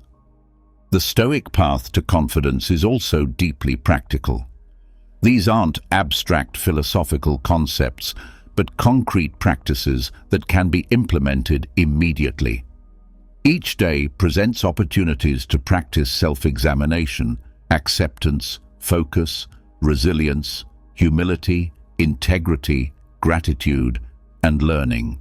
The more you practice these principles, the more natural they become, and the stronger your confidence grows. Moreover, this type of confidence contributes to the greater good. When you're confident in this Stoic sense, you're not threatened by others' success or needing to diminish others to feel good about yourself. Instead, you can genuinely celebrate others' achievements, offer authentic support during their struggles, and contribute positively to your community. The journey towards Stoic confidence is ongoing. There's no final destination where you arrive and can stop practicing these principles. Instead, it's a way of life that requires constant attention and effort. But this ongoing nature isn't a burden, it's a gift. It means you always have opportunities to grow, improve, and become more fully yourself.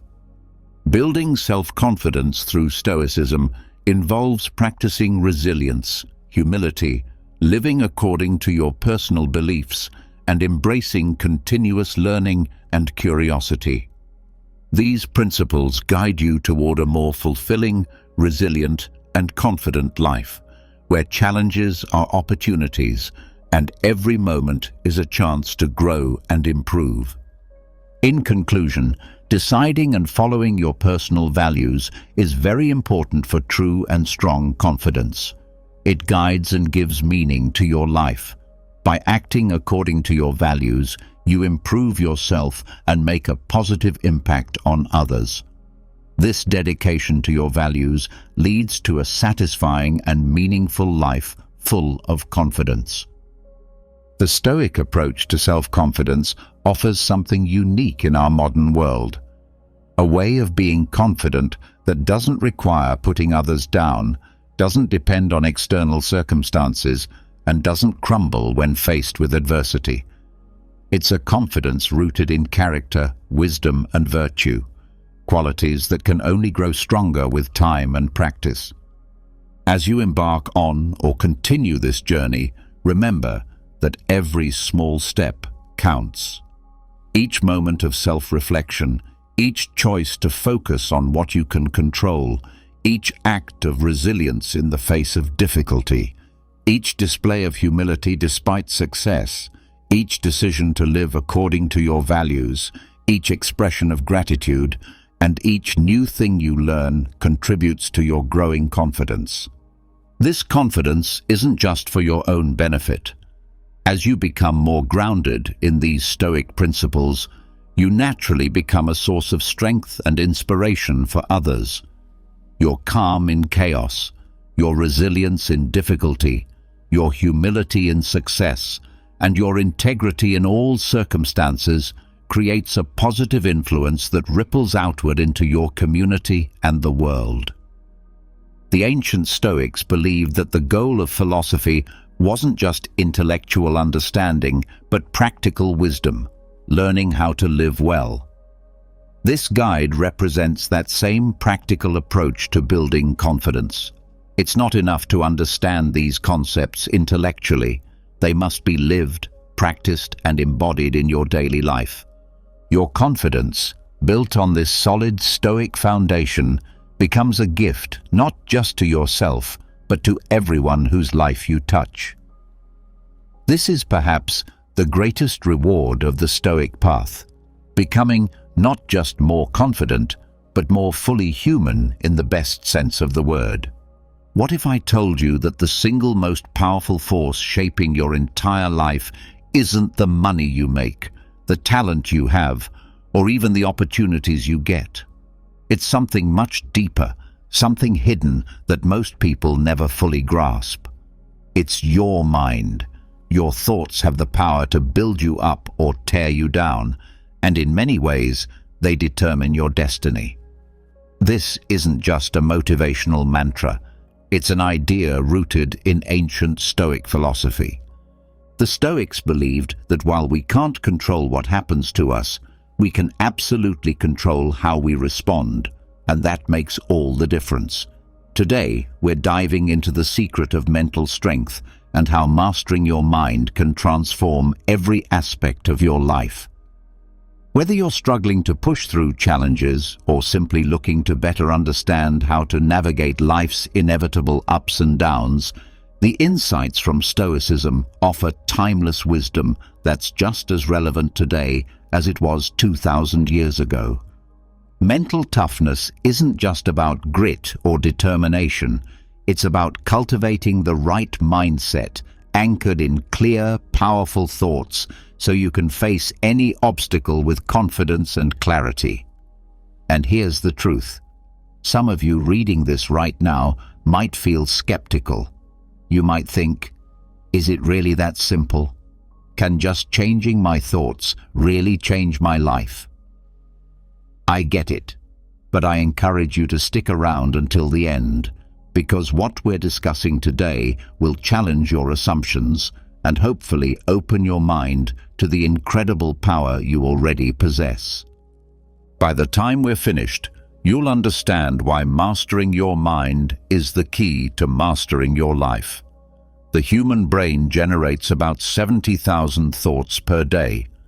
That's an incredible amount of mental activity, and it's not just random noise. Each thought carries weight, influencing your emotions, decisions, and ultimately the direction of your life. The Stoics knew this well, teaching that it isn't events themselves that disturb people, but their judgments about them. This means that by controlling your thoughts, you are essentially controlling your reactions and your reality. Let's break this down a bit. Think about how a single negative thought early in the morning can affect your entire day. It can set a tone of irritation or sadness that affects every interaction you have and every decision you make. The Stoics would suggest that we have the power to challenge and change that initial thought.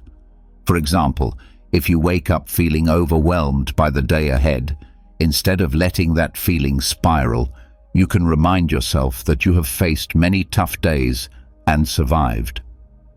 This shift in thinking isn't just positive thinking, it's about grounding your thoughts in reality and your own capabilities. This practice is not about suppressing negative thoughts or emotions. Rather, it's about not allowing them to take over. It's about observing them, understanding why they arose, and then deciding how you'll let them influence you. This is where the Stoic concept of the inner citadel comes in. Imagine your mind like a fortified city.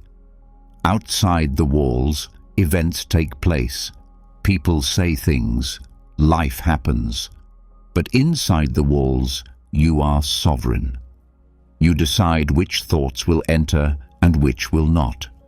This mental discipline protects you from unnecessary distress and keeps you effective and rational. By practicing control over your thoughts, you also enhance your ability to focus on what truly matters.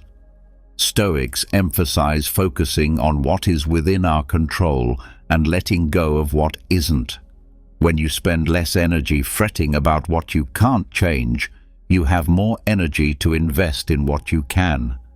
This doesn't mean you ignore the reality of situations or your feelings about them. It means you approach them from a position of strength and choice. The power of thought is immense, and understanding this gives you a tool not just for personal happiness, but for profound personal transformation.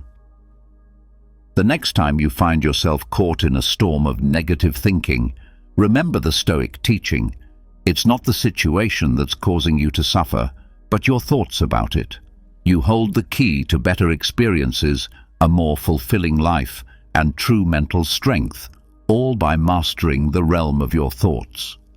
Most people experience adversity at several points throughout their lives, but it's not the adversity itself that defines us.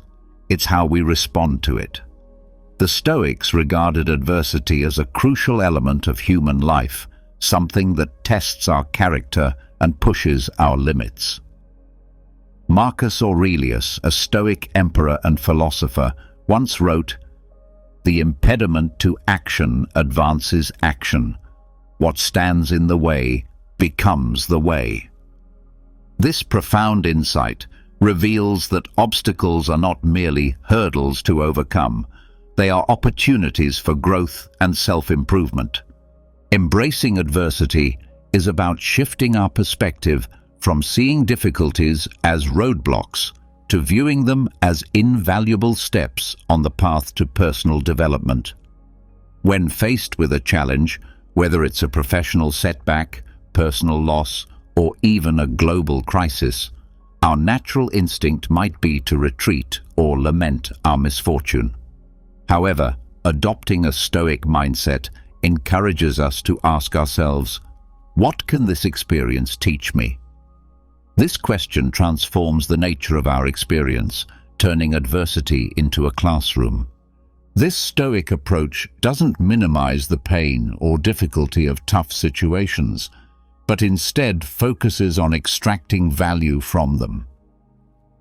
Every challenge you encounter is a chance to practice virtues like patience, resilience, and courage. For instance, losing a job might initially seem like a devastating blow to your career, but it also offers the chance to reassess your path, discover new opportunities, or develop skills that you've been neglecting. Similarly, dealing with difficult people teaches you the virtues of patience and understanding, honing your ability to handle interpersonal conflicts more effectively. Moreover, embracing adversity fuels our growth by pushing us out of our comfort zones. It's comfortable to continue with our habitual patterns and routines, but growth often requires discomfort. Just as muscles need to be stressed to grow stronger, our psychological and emotional muscles need challenges to develop. When you actively embrace adversity, you're not just surviving your circumstances, you're using them as leverage to propel yourself forward. Stoicism teaches that we should not only accept the inevitability of adversity, but actively welcome it as a part of life that enhances our human experience. By doing so, we turn every obstacle into a tool, every setback into a setup for a comeback. The true measure of our character and strength isn't shown by how we enjoy success, but by how we face and use adversity. Self-discipline is often cited as a key attribute of successful people across all fields and endeavors. This is hardly surprising when you consider that self-discipline lies at the core of Stoicism, enabling individuals to live according to their values and pursue a meaningful life regardless of external circumstances. Stoicism doesn't just suggest self-discipline, it demands it as a central practice for those looking to cultivate virtue and wisdom. The Stoic philosophers, from Marcus Aurelius to Epictetus, taught that self-mastery, control over one's reactions, desires, and actions, is the foundation of living a life of purpose and integrity. Self-discipline is essentially about making choices that are aligned with your long-term goals instead of succumbing to short-term gratifications that lead you astray. It's about aligning your actions with your rational decisions, even when emotions or impulses pull you in different directions. This might mean getting up an hour early to meditate, or exercise even when you feel like sleeping in, or choosing a healthy meal over fast food, or even spending an evening working on your project instead of binge-watching a series. Each time you make such a choice, you are exercising self-discipline. But self-discipline in the Stoic sense goes deeper than just resisting temptation or sticking to a schedule. It's about cultivating an inner strength that allows you to remain true to your principles in the face of adversity, distraction, and immediate desires. It's about having the mental fortitude to say no to things that don't serve your ultimate purpose and saying yes to the often harder tasks that do. This requires a constant conscious effort to monitor and control your thoughts and impulses to ensure they are helpful, not harmful. A key aspect of self-discipline is understanding that every small decision contributes to larger life outcomes. Stoics emphasize the importance of vigilance in everyday decisions, recognizing that habits formed in the small moments set the pattern for larger life choices. This idea is similar to training a muscle. Each repetition makes it stronger. In the same way, Each instance of choosing the harder right over the easier wrong strengthens your willpower and your ability to maintain self-discipline in more challenging situations. Furthermore, self-discipline is not just about controlling actions, but also about regulating emotions and thoughts. It involves recognizing negative patterns of thinking and actively transforming them into more constructive ones. This mental aspect of self-discipline is critical because thoughts drive emotions and actions. By controlling the cascade at its source, your thoughts, you can dramatically alter your emotional and behavioral responses. The practice of self-discipline also extends to how we use our time. The Stoics were keenly aware of the finite nature of time and urged us to use it wisely, not wasting it on frivolous activities or unnecessary worries. This perspective makes self-discipline not just a personal growth tool, but also a philosophical stance on the ethical use of one's life and time. Self-discipline, as taught by Stoicism, isn't about self-denial for its own sake. It's about choosing a life that aligns with your values and aspirations. It's about making choices that might be difficult in the moment, but which lead to greater satisfaction, integrity, and fulfillment in the long run. Through self-discipline, we not only improve our lives, but also develop the resilience and strength necessary to face life's inevitable challenges with grace and composure. This kind of discipline ensures that when hardships arise, we can meet them head-on, not as victims of circumstance, but as active, empowered participants in our own lives. Vision is more than just a goal or a dream. It's a profound understanding of what you can achieve regardless of your current circumstances. This concept resonates deeply with Stoic philosophy, which teaches us to differentiate between what we can control and what we cannot, focusing our efforts only on the former. The Stoics understood that while we might not control external events, we can always control our responses and maintain our vision regardless of external pressures. Cultivating a vision beyond circumstance means seeing past your immediate situation and maintaining focus on your longer-term aspirations. This vision acts as a guide, helping you navigate through life's challenges without getting lost in the frustrations of the moment. For the Stoics, this was about living in alignment with virtue and reason, aiming for personal excellence no matter the external situation. For us, it can be about setting personal benchmarks and life goals that align with our deepest values, not just societal expectations or fleeting desires. Maintaining a vision requires clarity and commitment. Clarity involves having a precise understanding of what you want to achieve, why it matters, and how you plan to get there. This might mean defining career aspirations that align with your passions, adopting healthier lifestyle habits that reflect your respect for your body, or nurturing relationships that foster mutual growth and understanding. Commitment is about staying the course even when distractions, obstacles, and setbacks appear. It involves resilience and the ability to adapt your strategies without losing sight of your end goals. Moreover, cultivating a vision beyond circumstance also means being prepared to stand alone at times. The Stoic philosophers often faced adversity from those around them who didn't share their commitment to virtue and reason. Similarly, pursuing a vision that breaks from conventional paths can sometimes lead to isolation or criticism. Here, the Stoic practice of emotional resilience is crucial, helping you to remain undeterred by others' opinions and focused on your inner compass. This vision-driven approach to life doesn't just buffer against the negative impact of bad times, it also enhances the good times by providing a sense of purpose and direction. Each step taken toward your vision adds a layer of meaning and satisfaction to your daily life, making even mundane tasks feel significant.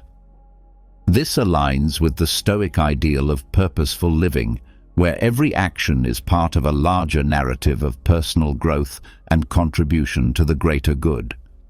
In practical terms, cultivating a vision beyond circumstance involves regular reflection and self-assessment. It means revisiting your goals to ensure they still resonate with your values and adjusting them as you grow and learn. It also involves cultivating a mindset of perseverance and flexibility, allowing you to keep pushing forward even when progress seems slow or invisible. Your vision is your roadmap through life. It's more than just a set of goals. It's a manifestation of your values, your dreams, and your character. By aligning your daily actions with this broader vision, you ensure that no matter what circumstances you face, you are building a life of meaning and purpose. This Stoic approach doesn't just help us to survive the challenges we face, it allows us to thrive, turning every obstacle into a stepping stone on the path to fulfilling our true potential. This is not just about enduring tough times, it's about using these experiences as catalysts for personal growth and resilience. This idea is central to Stoicism, which teaches that obstacles are opportunities in disguise. The Stoics believe that we develop our character and strength not during easy times, but through the challenges we face and overcome. This philosophical approach transforms the way we perceive adversity, encouraging us not only to endure, but to thrive through difficulties. The first step in overcoming challenges with mental strength is to adopt a Stoic mindset. View each challenge as a test of your virtues, such as wisdom, justice, courage, and moderation. For example, a professional setback can be a test of your wisdom. Can you learn from this experience? It can also challenge your courage. Will you give up, or will you persevere? By reframing challenges in this way, you're not just passively enduring them, you're actively engaging with them, extracting valuable lessons and fortifying your character. Another key aspect is maintaining a sense of control over your responses. While we cannot control all external events, we can control how we respond to them. This sense of agency is empowering and is at the heart of Stoic philosophy. When faced with adversity, instead of reacting impulsively or despairingly, a Stoic-inspired approach involves pausing, reflecting, and choosing a response that aligns with your values and goals. This might mean taking a deliberate break to gather your thoughts, seeking advice from trusted mentors, or simply choosing to remain optimistic and motivated despite the odds. Moreover, overcoming challenges with mental strength involves the practice of resilience. Resilience is not just about bouncing back, it's about growing stronger through adversity. This growth is similar to how muscles strengthen through repeated exertion and recovery. Each challenge you overcome not only tests your mental and emotional limits, but also expands them. You learn more about your capabilities, your limits, and how to push them responsibly. This learning and growth foster a deeper self-confidence, knowing that you have faced adversity before and emerged stronger.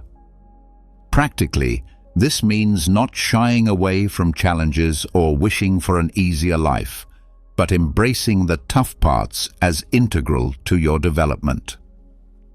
It's about making a conscious decision to stand firm in the face of adversity, using your Stoic principles as a guide. When challenges arise, remind yourself of times you have overcome in the past and draw strength from those experiences. Visualize yourself handling the current challenge with competence and composure, and then take the necessary steps to make that visualization a reality. Building resilience is essential for navigating the ups and downs of life effectively. It's not just about bouncing back from setbacks. It's about learning, growing, and becoming stronger from each experience. Stoicism offers a wealth of practical advice on developing resilience, emphasizing the importance of perception, action, and will. The Stoics teach us that it's not the events themselves that upset us, but our judgments about those events. This insight is foundational for building resilience. To start, one practical tip for building resilience is to work on reframing your perceptions. When you encounter a challenge, try to view it through a lens of growth and opportunity. Ask yourself, what can I learn from this situation? Or, how can this make me stronger? This doesn't mean ignoring your emotions or pretending everything is fine. Instead, it's about acknowledging your feelings, choosing to focus on the aspects of the situation that you can control and that contribute to your growth. Another key strategy is to maintain a routine that supports your mental and physical health. The Stoics were big proponents of living in harmony with nature, which included taking care of the body and mind. Regular exercise, a healthy diet, and sufficient sleep are not just good for physical health. They also enhance your psychological resilience by reducing stress, improving mood, and increasing energy levels. Additionally, incorporating daily or weekly practices like meditation, journaling, or reading philosophy can help maintain a calm and focused mind, preparing you for whatever challenges may arise. Furthermore, building resilience involves setting clear and achievable goals. This practice keeps you motivated and moving forward even when obstacles appear. Goals give you a sense of purpose and direction, acting as a compass during times of confusion or distress. They break down overwhelming challenges into manageable steps, making it easier to see progress and maintain hope. A Stoic might suggest setting goals around virtues you want to develop, like patience, courage, or wisdom, rather than external outcomes, ensuring that your goals contribute to personal growth and are within your control. Engaging with a supportive community is also crucial for building resilience. Stoicism teaches the importance of mutual support and empathy within the community. Surround yourself with people who uplift and encourage you, who can provide advice and perspective when you're struggling. This network can be a source of strength and resilience, reminding you that you're not alone in your journey. Sharing your experiences with others and listening to theirs can provide comfort, insights, and new strategies for dealing with life's challenges.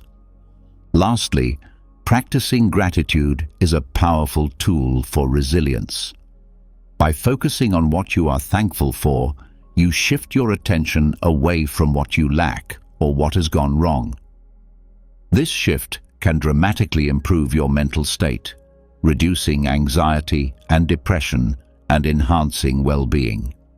Each day, take a moment to reflect on a few things you are grateful for, whether it's a sunny day, a good friend, or a lesson learned from a recent challenge. This habit aligns well with Stoic practices as it encourages you to value and appreciate the good in your life even during tough times. The journey of mastering your mind through Stoic principles is not a destination, but a continuous process of growth and refinement. Every day presents new opportunities to practice these timeless teachings, to strengthen your mental fortitude, and to align your actions with your deepest values. The beauty of Stoic philosophy lies not in its complexity, but in its practical simplicity. The recognition that while we cannot control the world around us, we have complete dominion over our responses to it. As you continue to develop your mental strength, remember that setbacks are not failures, but opportunities for deeper learning. Each challenge you face becomes a teacher, each obstacle a chance to practice virtue. and each difficult moment a step toward greater resilience. The Stoics understood that the path to wisdom and strength is not paved with comfort and ease, but with the conscious choice to respond to life's trials with courage, wisdom, and integrity.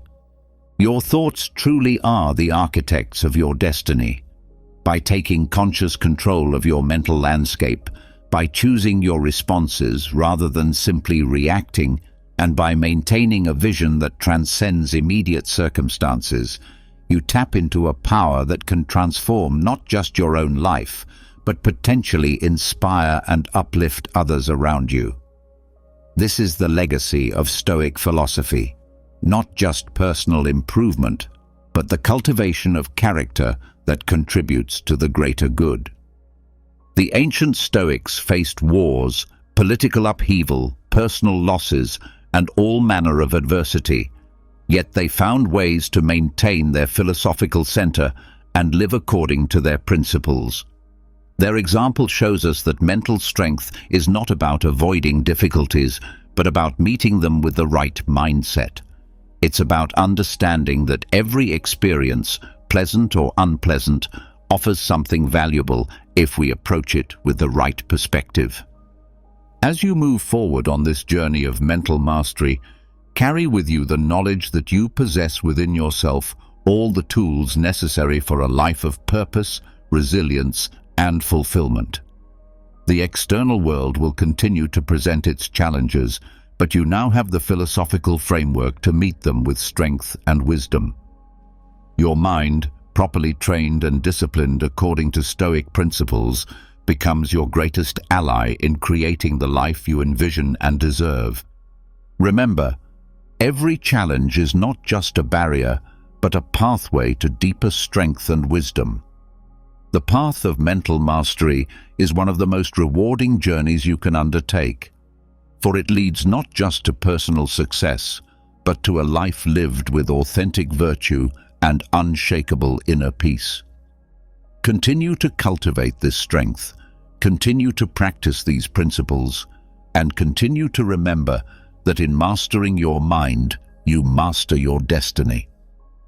Have you ever wondered what it feels like to walk into a room and immediately become the center of attention, not because of dramatic gestures or loud proclamations, but simply through the power of your presence? Have you ever yearned to be valued more deeply, to be recognized with the genuine respect you deserve, to command attention not through desperation, but through authentic magnetism? If your answer is yes, you are certainly not alone in this universal human desire for recognition and respect. In today's fast-paced, often superficial society, many of us feel profoundly undervalued and frequently overlooked, as if our contributions and very existence fade into the background noise of daily life. We find ourselves competing for attention in an increasingly crowded world, where genuine connection seems elusive and authentic recognition feels like a distant dream. However, this feeling of invisibility and underappreciation is not a permanent fate that you must passively accept. It is not a life sentence handed down by circumstances beyond your control. Today, we embark on a transformative journey together, one filled with both promise and meaningful challenge. This journey will teach us to harness the invaluable lessons from ancient Stoic philosophy to build an unshakable sense of self and develop an undeniable presence that draws others naturally toward us. This is not about seeking attention for its own sake or manipulating others into noticing us.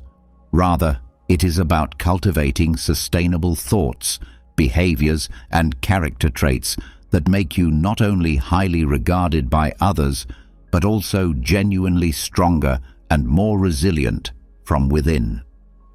The path we will explore together involves 10 core strategies that have withstood the test of time, proven effective across centuries and cultures. These principles have guided countless individuals toward developing the kind of presence that naturally commands respect and admiration.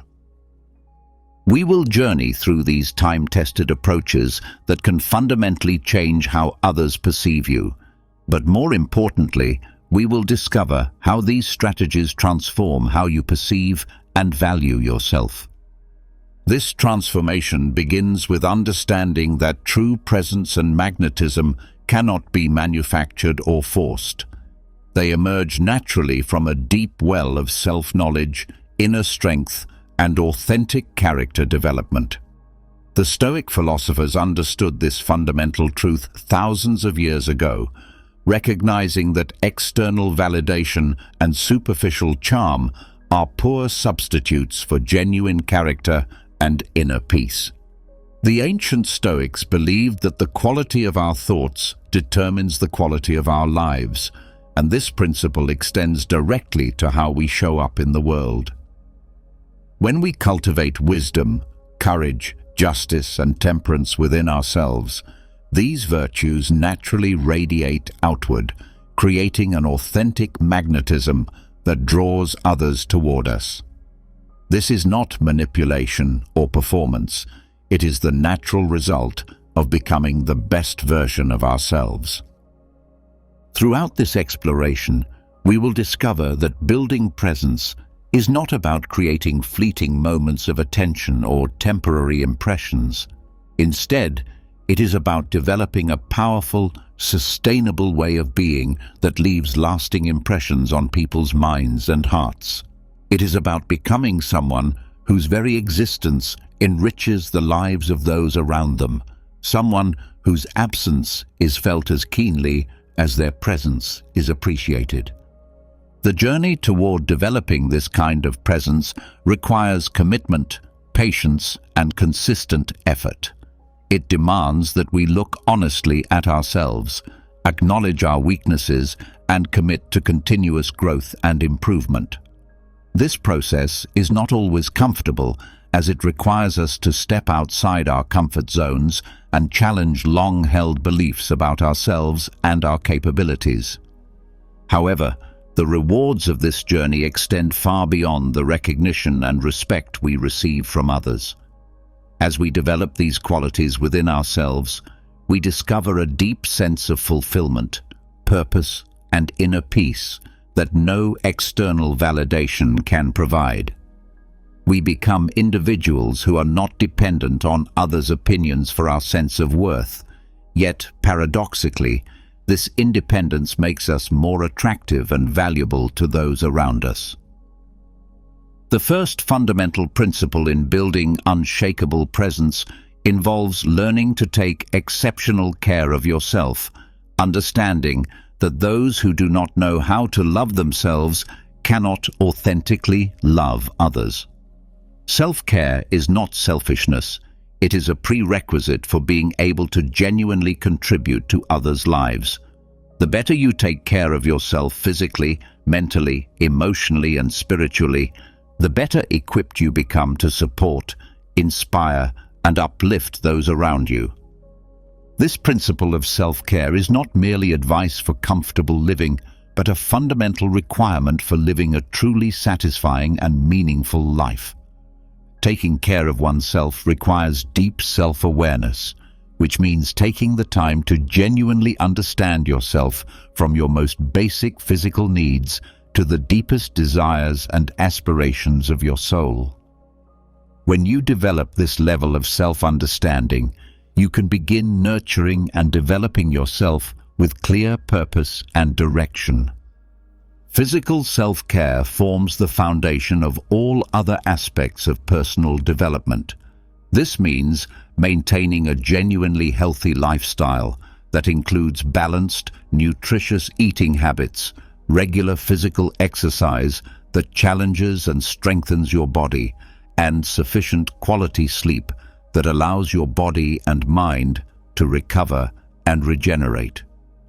When your physical body is well cared for, you not only feel healthier and more energetic, but you also naturally exude an attractive vitality that draws others to appreciate and value your presence. Mental and emotional self-care requires regularly recharging your psychological and spiritual resources. This can be accomplished through diverse activities, such as reading books that challenge and expand your thinking, practicing meditation or mindfulness to develop inner peace and clarity, or dedicating time to personal hobbies and interests that bring you joy and fulfillment. When your mind and spirit are properly nourished, you become naturally confident and peaceful, creating an irresistible charm that makes others want to be around you. Self-care also involves setting healthy boundaries in your relationships and commitments, learning to say no to demands that drain your energy without providing meaningful value, and prioritizing activities and relationships that align with your values and support your growth. This boundary setting is not selfish, but essential for maintaining the emotional and mental resources necessary to show up fully in your important relationships and responsibilities. Remember that self-care is an ongoing journey that never truly ends, not a destination you reach and then maintain without effort. As Marcus Aurelius, one of the greatest Stoic philosopher-emperors, wisely observed, "Our life is what our thoughts make it." When you continually invest in yourself across all dimensions of your well-being, you not only dramatically improve the quality of your own life, but also become a source of inspiration and positive energy for those around you. This is precisely how you make others naturally appreciate and deeply value your presence without having to beg for attention or recognition. The second crucial strategy involves cultivating calmness and composure, especially during challenging and high-pressure situations. Seneca, another great Stoic philosopher, once advised that the greatest remedy for anger is delay. This seemingly simple advice contains immense power for guiding us through difficult circumstances with grace and wisdom. In today's context, where every minute brings the potential for emotional turbulence and reactive responses, nurturing calmness and self-control becomes more important than ever before. We live in a world that seems designed to trigger immediate reactions, where social media, news cycles, and daily stresses constantly test our emotional equilibrium. Developing the ability to remain calm and composed in the face of these challenges sets you apart from the crowd and naturally draws others' respect and admiration. Imagine a particularly stressful workday where you walk into a meeting that has already started, and you are greeted with unfriendly looks from colleagues who are clearly frustrated about the delay. In such a moment, your natural instinct might urge you to react defensively, to make excuses, or to respond with your own frustration and irritation. However, if you choose instead to remain calm, take a deep breath and allow yourself a moment of silence to think clearly before responding, you can completely transform the dynamic of the situation. Your subsequent response, delivered with composure and thoughtfulness, not only helps alleviate the tension in the room, but also earns genuine admiration from those present for your ability to remain poised under pressure. This kind of emotional regulation and self-control demonstrates a level of maturity and wisdom that people instinctively respect and value. The practice of cultivating calmness extends beyond reactive situations to encompass a general approach to life that embraces silence and reflection as sources of strength rather than emptiness.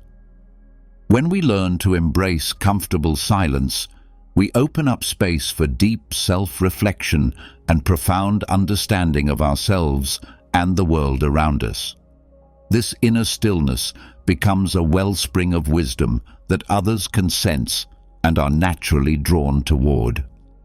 Nurturing calmness and self-control is not merely a component of personal improvement, but also a pathway for connecting with timeless spiritual and philosophical values. It represents the art of living consciously and the secret to earning genuine respect and affection from others. When you demonstrate calmness in the midst of chaos and storms, you are not only adhering to a philosophy that has guided humanity for thousands of years, but also opening the door to deep respect and admiration from those around you. This quality of inner peace and emotional stability becomes particularly powerful when others are experiencing their own emotional turbulence. Your calmness serves as an anchor point, a source of stability that others can rely on when their own emotional waters are rough. This reliability and consistency make you invaluable to those around you and naturally increase the respect and appreciation they feel for your presence in their lives. The third essential strategy focuses on properly valuing your time, recognizing it as the most precious and irreplaceable resource you possess. Time is an intangible asset that, once lost, can never be regained or recovered. However, when you learn to properly value and manage your time, you not only become more self-directed and purposeful in every decision you make, but you also naturally attract appreciation and honor from those around you. Imagine reaching a point where you become a true master of time management, where every hour of your day is allocated with intention and purpose. People will not only admire your efficiency and effectiveness, but they will actively seek opportunities to spend time with you, to learn from your example, and to benefit from your focused attention. This transformation is not merely a hopeful promise, but an inevitable result when you apply Stoic principles to your relationship with time. The Stoics understood that time is the one resource that is equally distributed to all people. Yet how we choose to use this resource makes all the difference in the quality and impact of our lives. They recognize that every moment presents a choice. We can either waste time on trivial pursuits and reactive behaviors, or we can invest our time in activities that align with our values and contribute to our growth and the well-being of others. When you demonstrate that you value your time highly, others naturally begin to value it as well.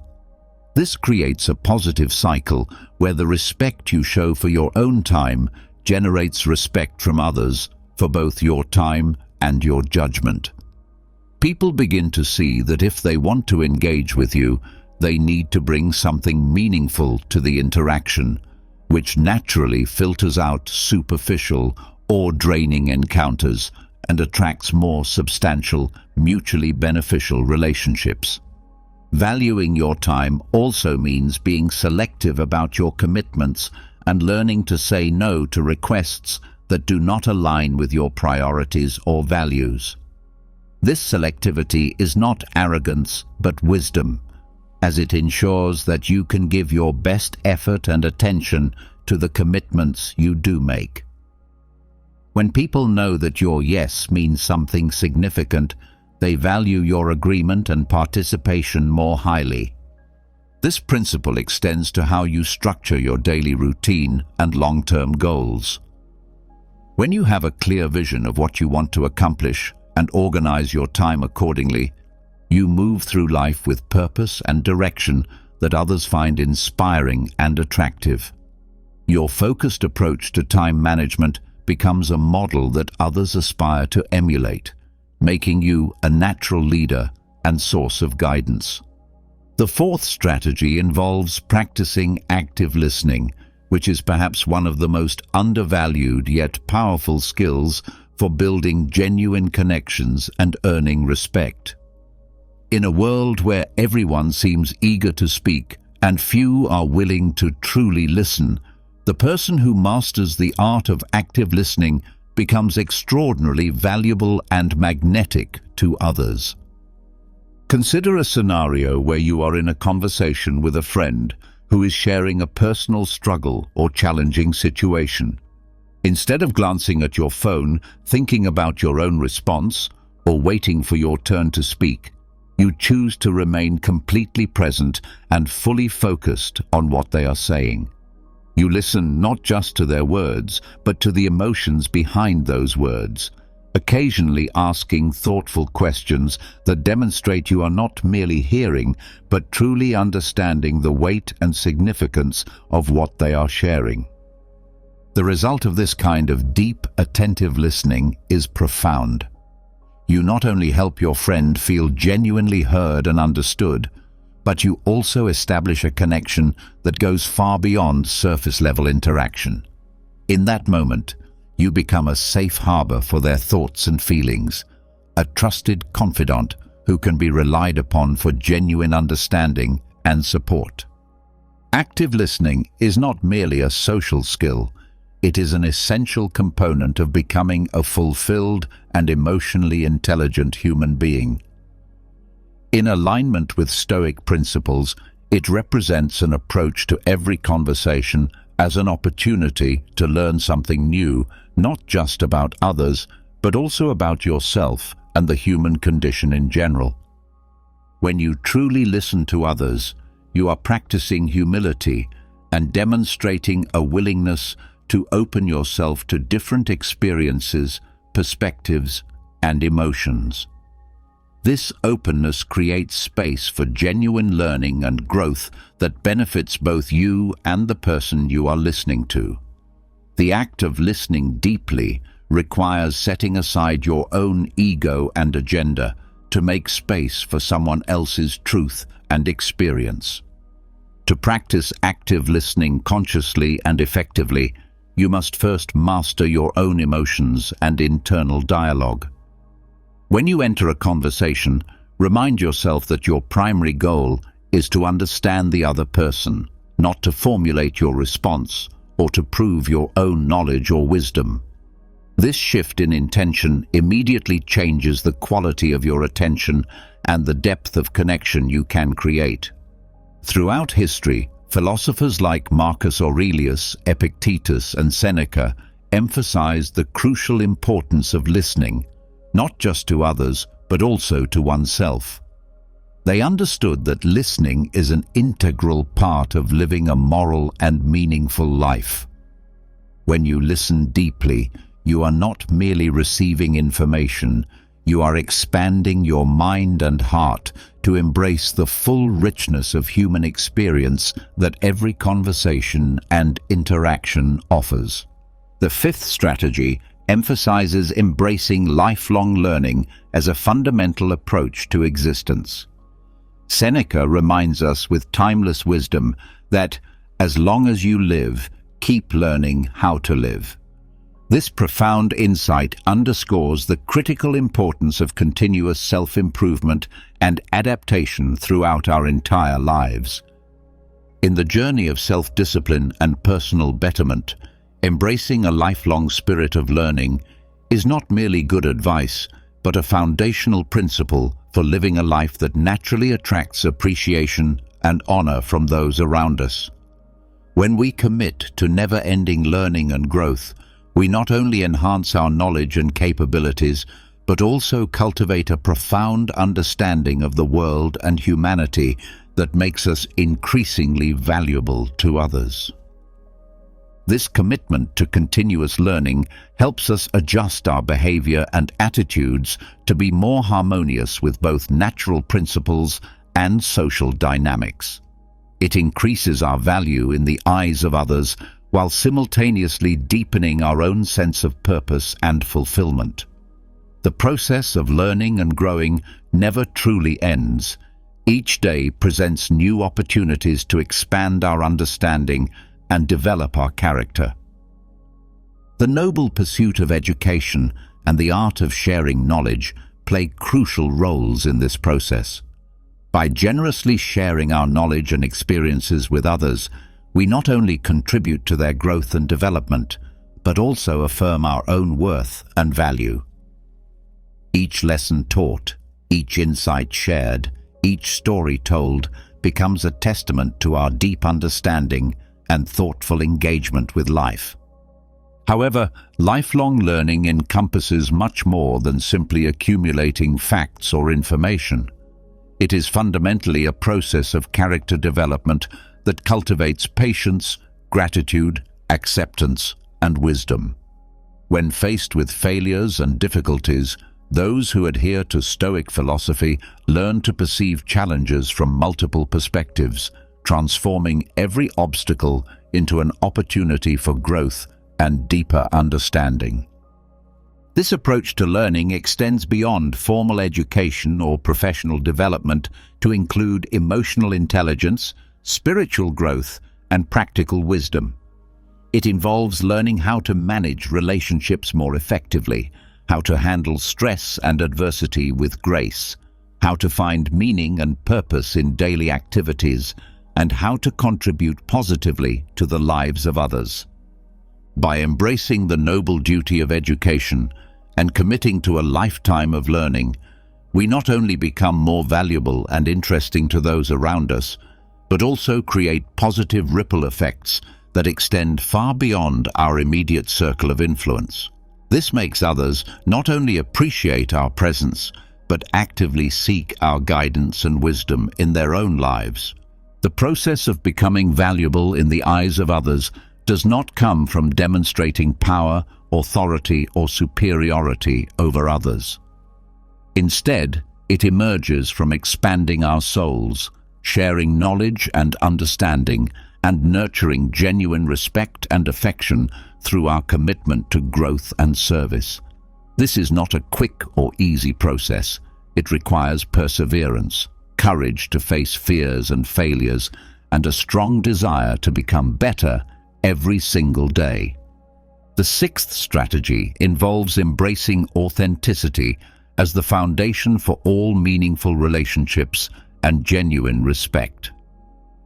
Authenticity represents perhaps the most powerful asset you can possess in building lasting connections and natural magnetism. As Epictetus wisely counseled, if you wish to be a writer, write. This principle extends to all aspects of life. If you wish to be authentic, you must consistently act in ways that reflect who you truly are at your core. Authenticity is not merely a strategy for gaining approval or recognition. It is a fundamental way of living that helps us value ourselves appropriately while inspiring others to appreciate our genuine worth. When we live authentically, we create space for real connections based on truth rather than performance or pretense.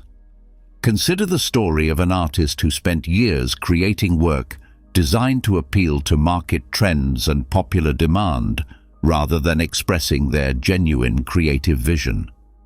While this approach brought financial success, it also brought a deep sense of emptiness and disconnection from their true creative spirit.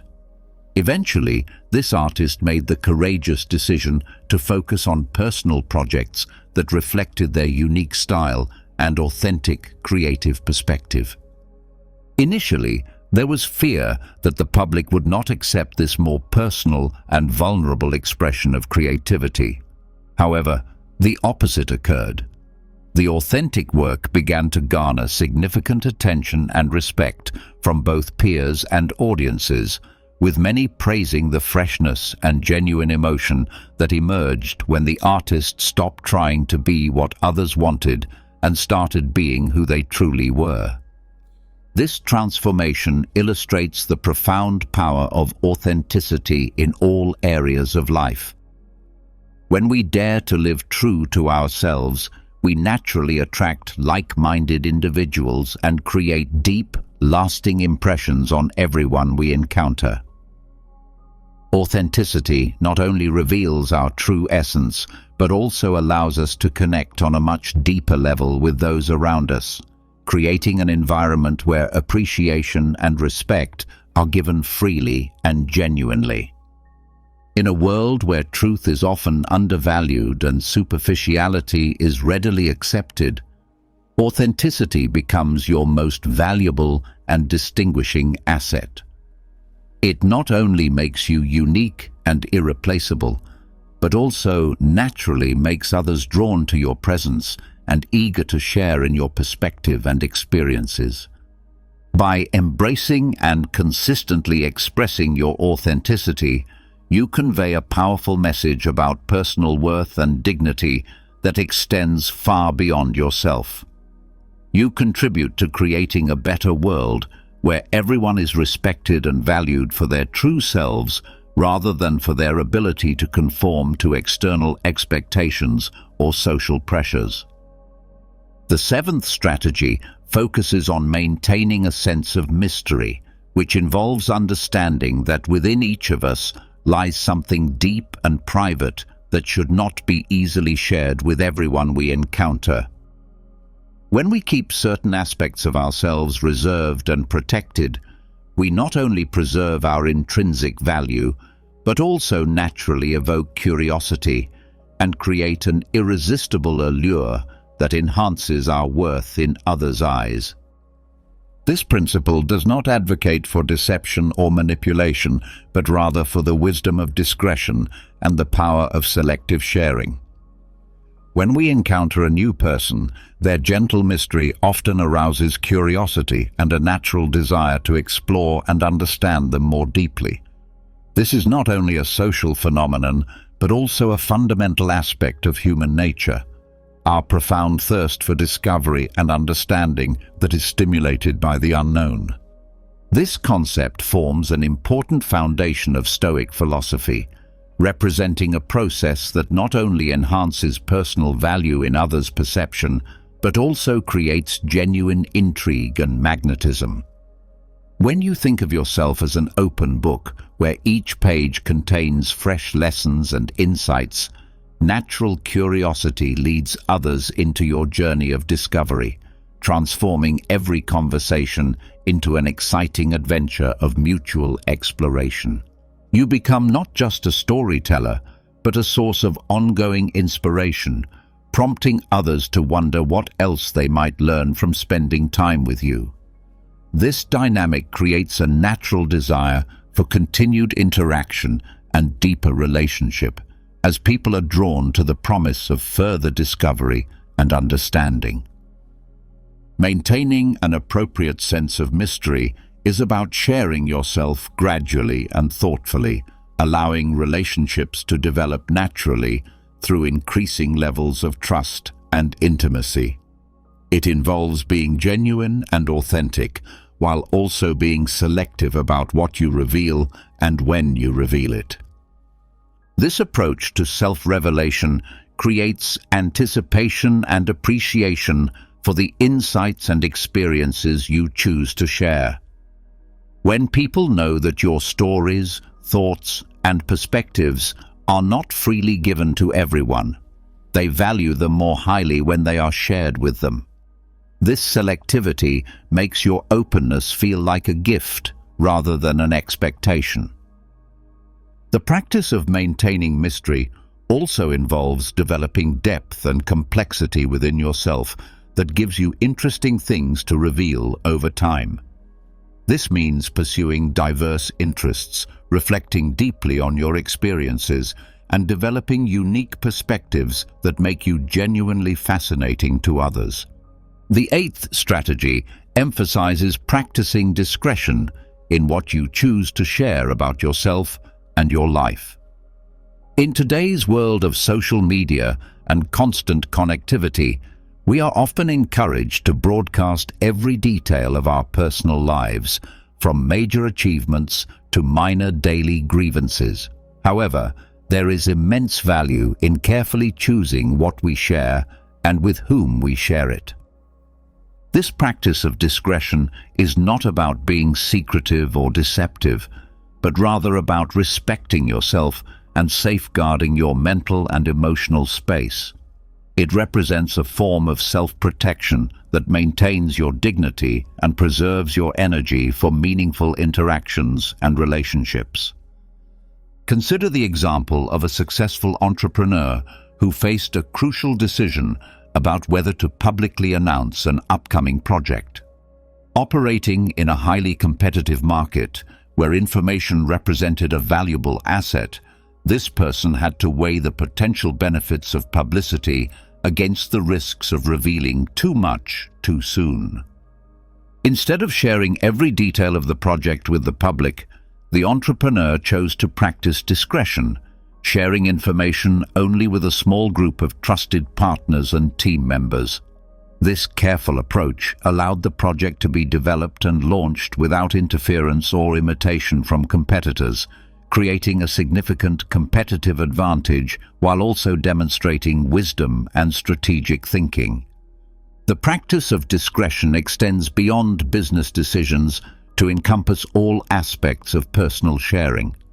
With every piece of information you consider sharing, it is wise to ask yourself whether this information serves your long-term interests and whether it can build trust and respect from others.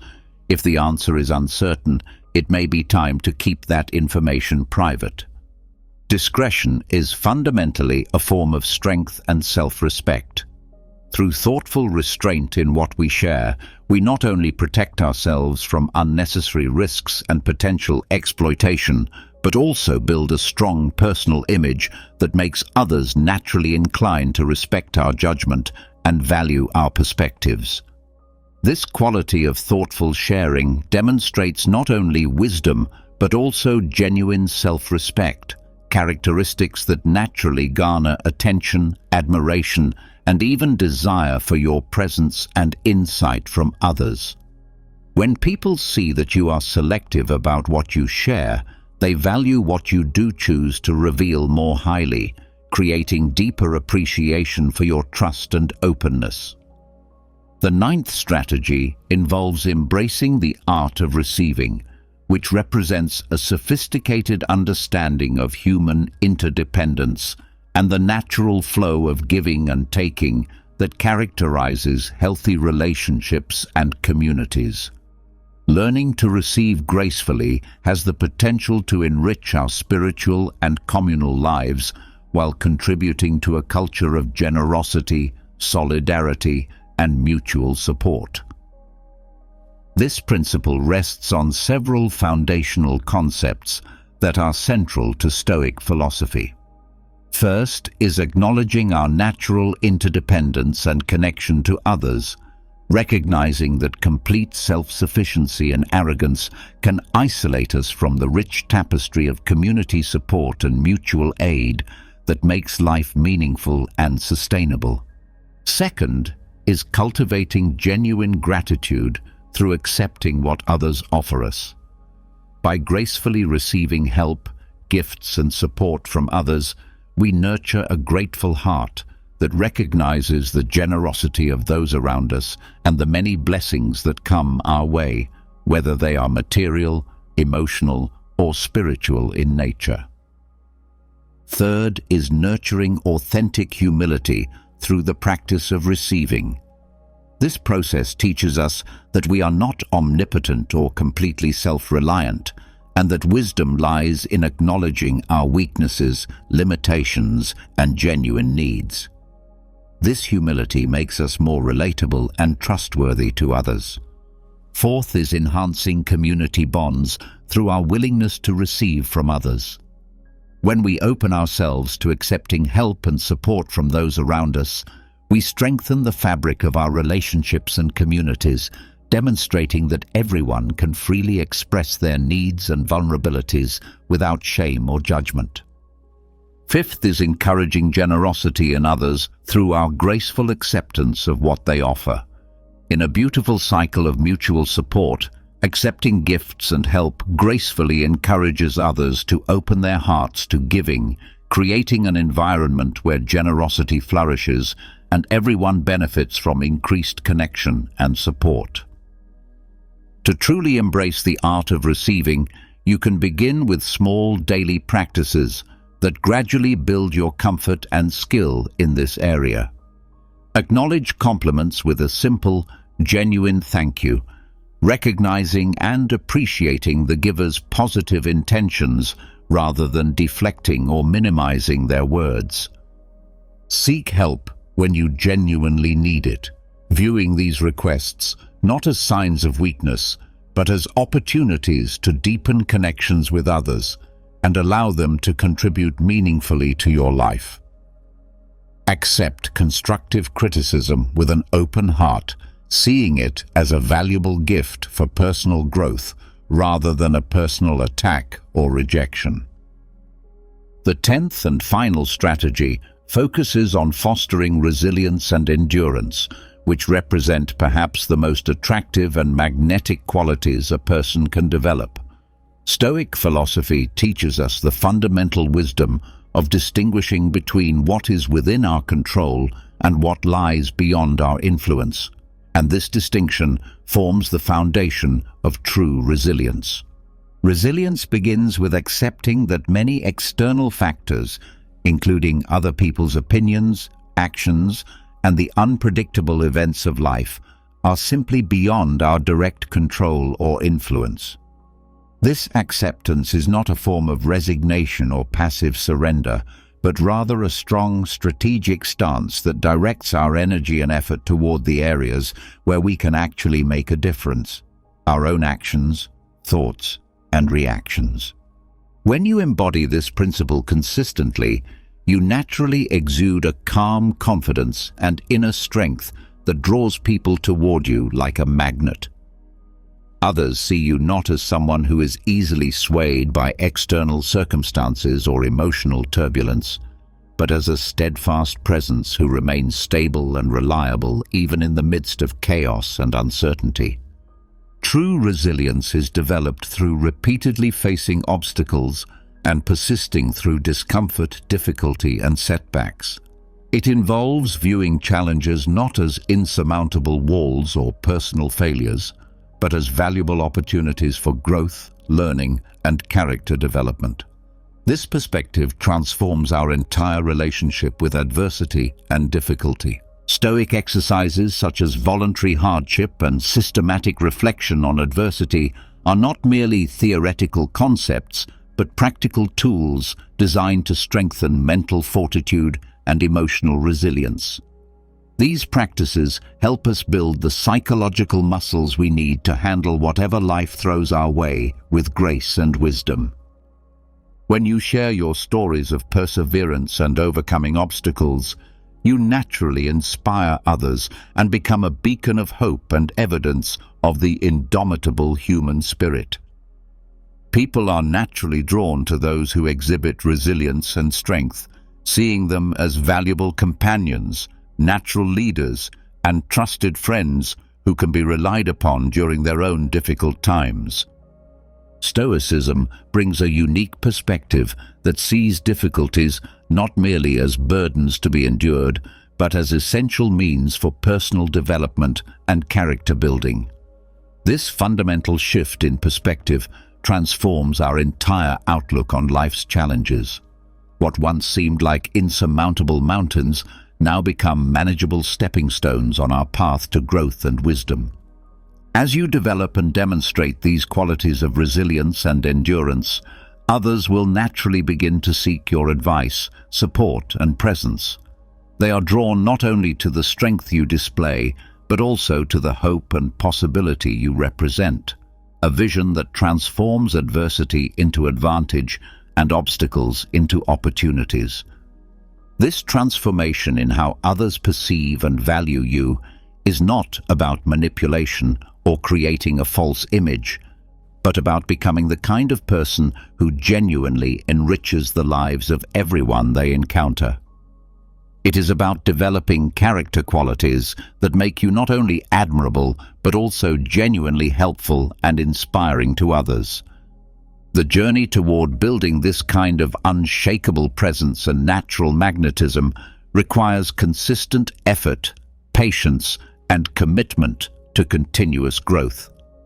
It is not a destination you reach once and then maintain without ongoing effort, but rather a way of being that requires daily attention and practice. However, the rewards of this journey extend far beyond the recognition and respect you receive from others. As you develop these qualities within yourself, you discover a deep sense of fulfillment, purpose, and inner peace that no external validation can provide or take away. You become someone who is not dependent on others' opinions for your sense of worth, yet paradoxically, This independence makes you more attractive and valuable to those around you. Remember that everyone's journey toward developing presence and magnetism is unique and personal. The specific ways these principles manifest in your life will depend on your individual circumstances, personality, and goals. The key is to remain committed to the process of growth and development, trusting that consistent effort in the right direction will yield meaningful results over time. As we conclude this comprehensive exploration of building unshakable presence through Stoic principles, remember that these are not merely techniques to be applied superficially, but fundamental ways of being that require integration into your core identity and daily practices. The goal is not to become someone different from who you are, but to become the best, most authentic, and most resilient version of yourself. Every interaction you have, every challenge you face, and every choice you make presents an opportunity to practice these principles and strengthen your character. The presence and magnetism you develop through this process will be genuine and sustainable because it emerges from real inner strength and authentic character development rather than superficial manipulation or performance. Keep moving forward on this journey with patience and persistence, remembering that the goal is not perfection, but progress.